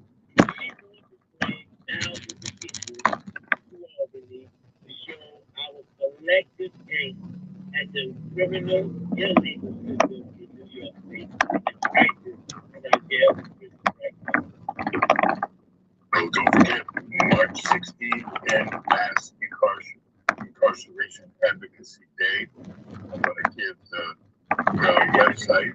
Let me correct you real quick. This is not one of our hobby days. This is not an advocacy day. This is a day of action. We are affectionately terming this our Independence Day. We're calling this a Monday holiday for justice, because the people in the state of New York need to stand up together and show that things are not nowhere near they should be, and we need to make them better and quick. Works for me, Action Day, Independence Day. Go to nycaic.org, nycaic.org to get more information and to also to sign up. And don't forget, the phone lines are open. If you've got any questions or comments, or you want to share any of your experiences or your family's experiences, call 212-209-2877, 212-209-2877. So, Jerome, give us an example of some of the bills that people have come together and pressed for. I know different groups have pushed different ones, but it's clear from the list that people have come together and matched everything that they want to see happen. We want to do this in a comprehensive manner. We want not just an inquiry of Monticello, but we also want pathways to release to be executed the way they should be, like for clemency and for the rights of people with medical issues to be released. We want pathways that include earned time elements, Marvin Mayfield law. Just like they did several years ago, the changing of the Rockefeller drug laws, we need to do that same thing with some of these laws that are on the books that were put in place to create mass incarceration, to also release Black and brown and poor communities, and to basically try to take us back to the days. This is what it is that we have warehousing men and women with no programs, no education, no treatment, no therapy, no recreation, no religious services, barely any showers, very little food. We are creating a cauldron of problems that is going to improve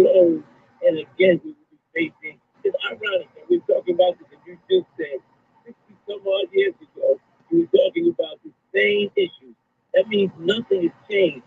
And that's even worse because in this day and time, technology, with the things that we know about restorative justice, and when we know what works and we don't employ it, and you know why some of the people in our community feel that the system is not broken, and it's working the way they want to.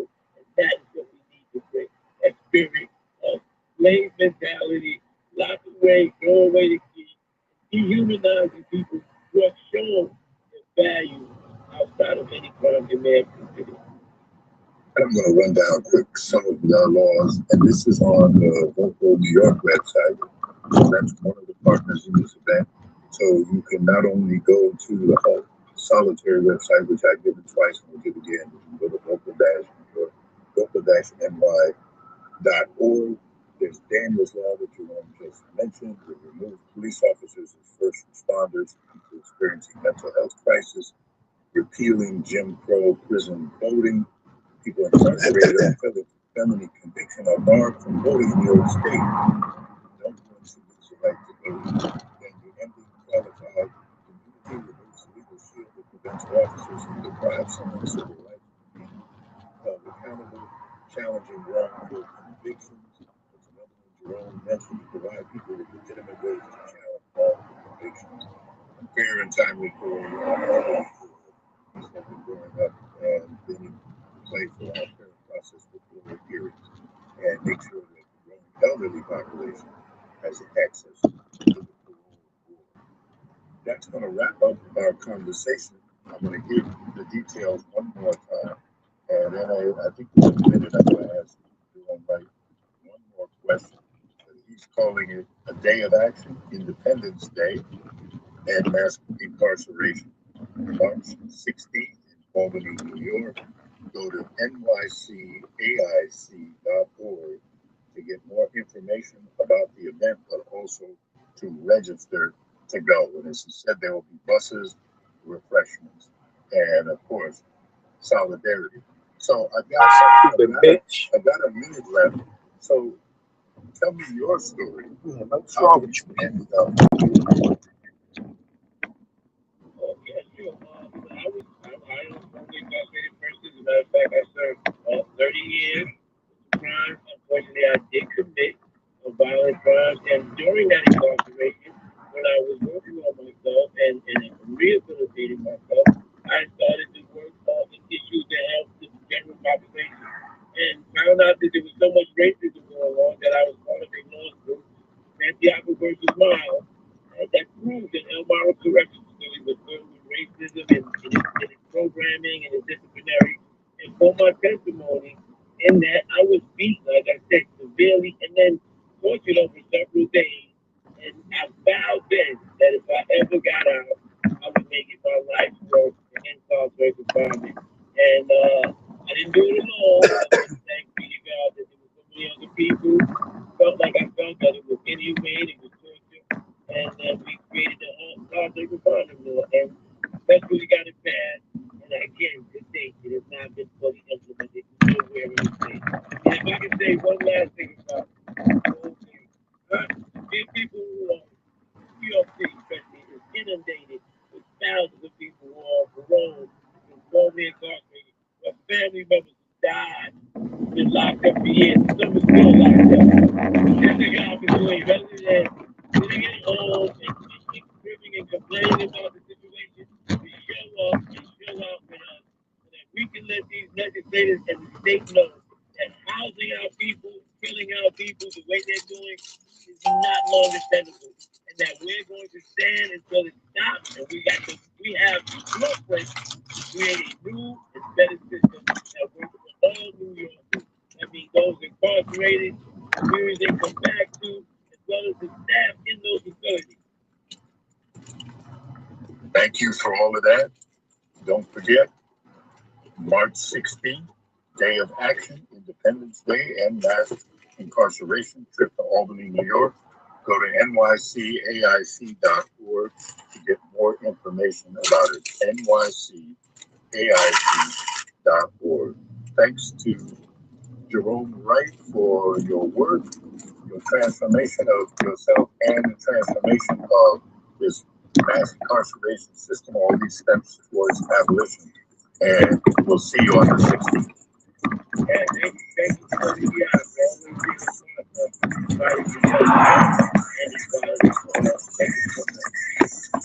We'll be back after a break, and we'll be shifting into Women's History Month, which of course mass incarceration is part of. We'll be taking another look. So stay with us.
They so stupid. Better safe than sorry.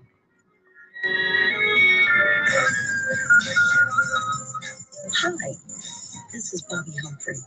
You're listening to WBAI New York 99.5 FM.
Its delays that start all the way back to Yonkers Bridge on the eastbound Staten Island Expressway.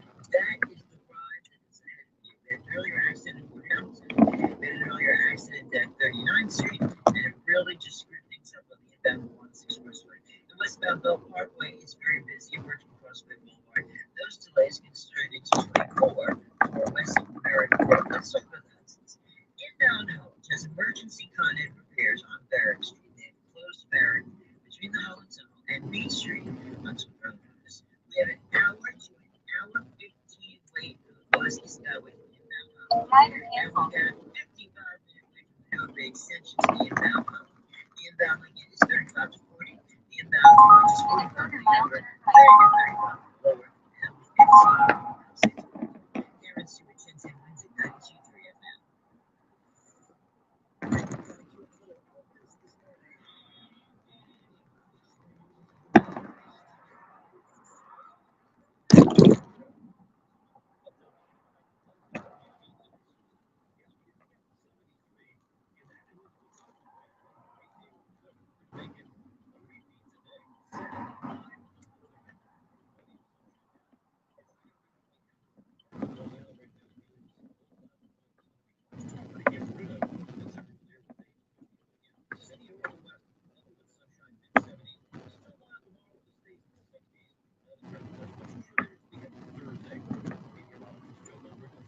Front door, or do you want to go around back?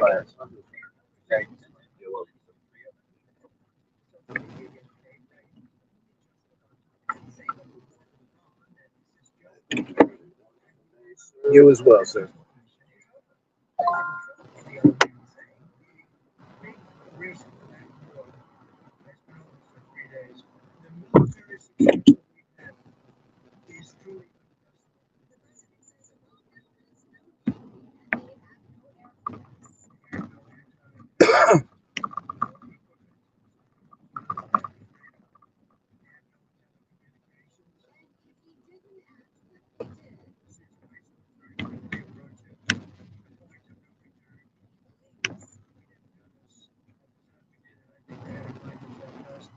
Correspondent Stacey Lynn. Today, Iran launched new ground attacks in Dubai and Bahrain. Saudi Arabia said it had destroyed 2 Iranian drones over its oil-rich eastern region. Kuwait's National Guard said it had downed 6.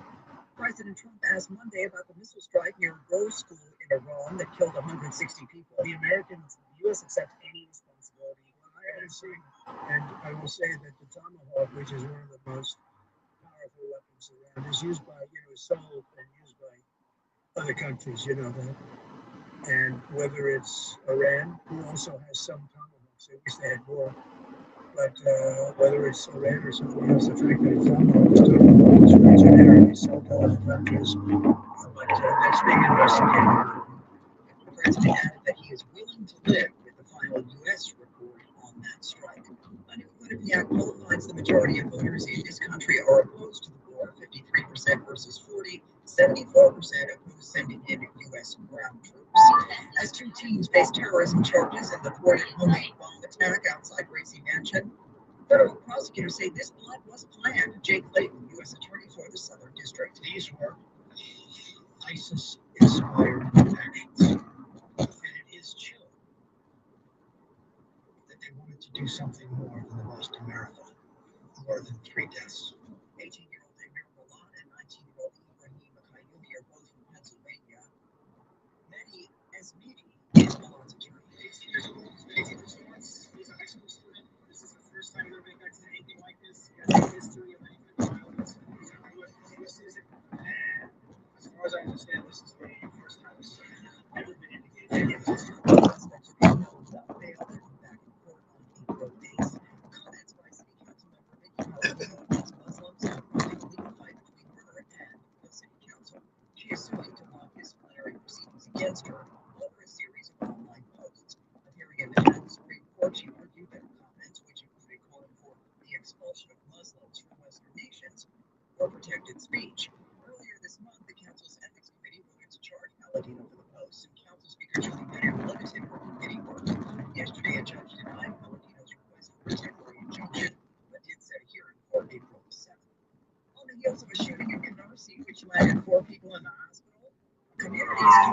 today to denounce gun violence. Rally be held outside the lounge on Avenue L where the shooting took place over the weekend. It's not clear what sparked the violence, but community members will gather to denounce it, and they have a list of demands to make it stop. We need funding to get more violence interrupters on the ground in these hotspots to help them de-escalate situations and deter folks from even having a gun on them in the first place. Jamil Jalou is the executive director of the Flossie organization, and he also tells 1010 Wins. And we need to finally get the bold investment we need initiatives, stop more violence, and get a community center so that it's a safe space. This rally is set to begin at 5:30 this evening. Glenn Sharp, 1010 Wins, 92.3 FM, here in Canarsie. There was a shooting in downtown Brooklyn Monday near Fulton Street and Albee Square where a woman just minding her own business was struck in the leg. This was in broad daylight around 2:15 in the afternoon. Police say the shooter appeared to have been aiming at someone else. He took off. He's yet to be caught. The woman is hospitalized in stable condition. A new look at the Trump Health Department claims that taking Tylenol during pregnancy can lead to autism finds no, that is not true. The latest research is out of Taiwan. It looked at 2 million births and even compared siblings where a mother took the drug during one pregnancy but not another to better control for other factors. CBS medical expert Dr. Celine Gounder. Acetaminophen is still one of the most studied and commonly used medications during pregnancy, and major medical groups still consider it one of the safest options for treating pain or fever. The real lesson here isn't about Tylenol.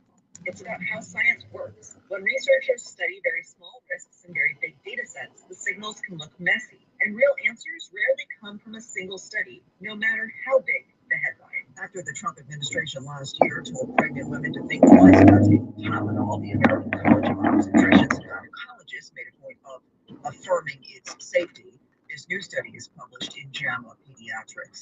Some raw oysters and clams are being recalled. This is in 9 states, including New York, over concerns they may be contaminated with a norovirus. The clams were harvested by Lumi Indian Business Council. They were distributed to restaurants and food retailers in those states. The oysters were harvested by Drayton Harbor Oyster Company. They were sold only in Washington State.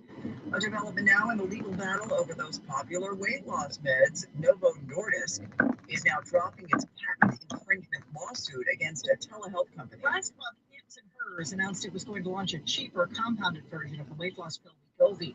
Manufacturer Novo Nordisk quickly followed that up with an announcement it was going to sue. It is legal for companies to copy or compound certain drugs when they're in short supply, but that's no longer the case with semaglutides.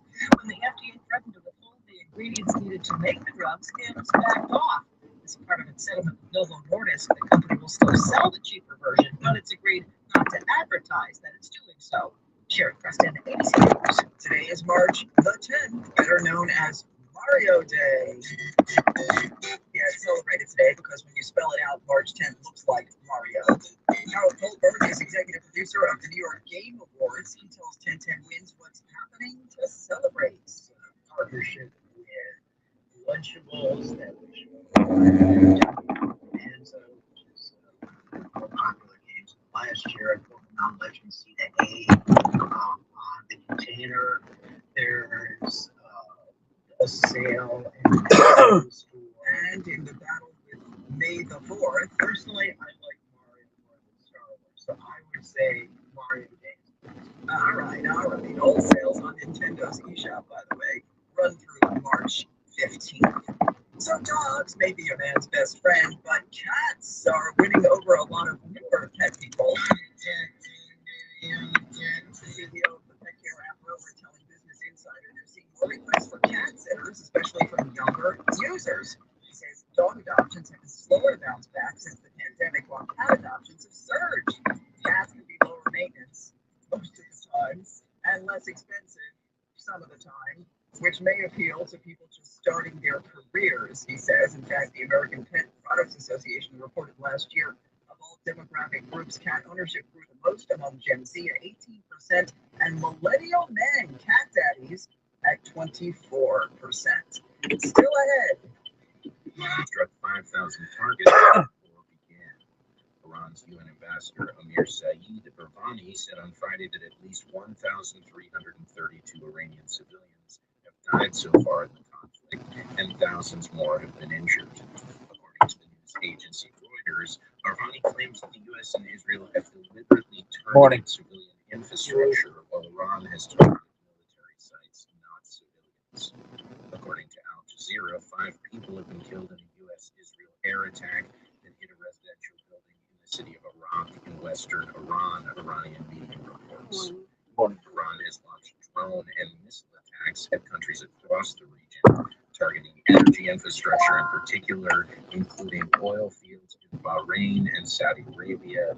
The Iranian army says it has also launched a drone attack on Israeli oil and gas refinery and fuel tanks in Haifa, according to a state media report. And New York City Mayor Zoran Mamdani held a press conference yesterday to discuss 2 improvised explosive devices, or IEDs, allegedly deployed by 2 Pennsylvania men in response to an anti-Muslim protest on Saturday. One of the devices was placed outside the mayor's residence. Here's audio footage of the moment police apprehended the suspects.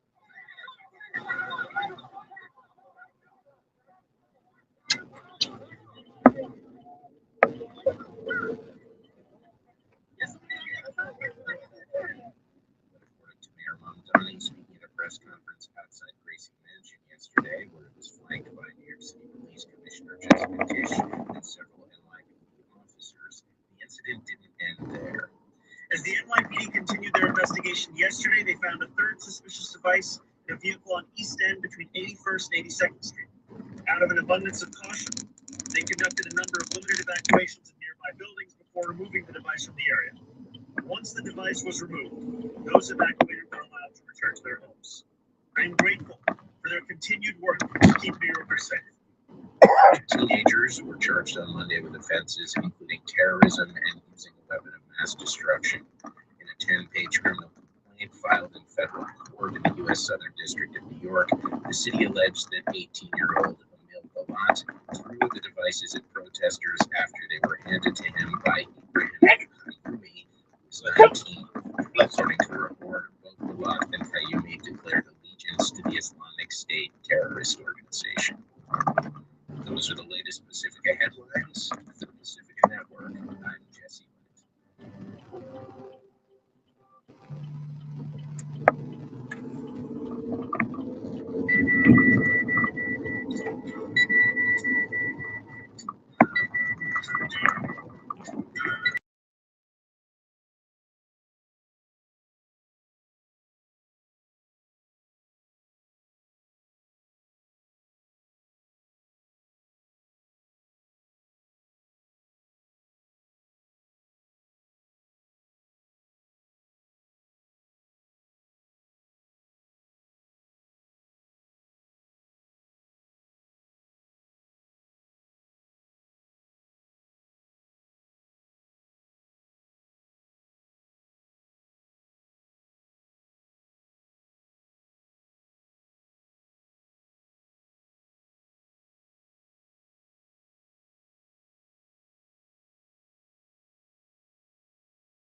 Shalom, people. I'm calling it a day. Earlier than I have been calling it, simply because, anyway, doesn't matter why. Just calling it a day. You guys have a great rest of your day. Don't work too hard, but do your job. Be nice to people. It pays off, trust me. And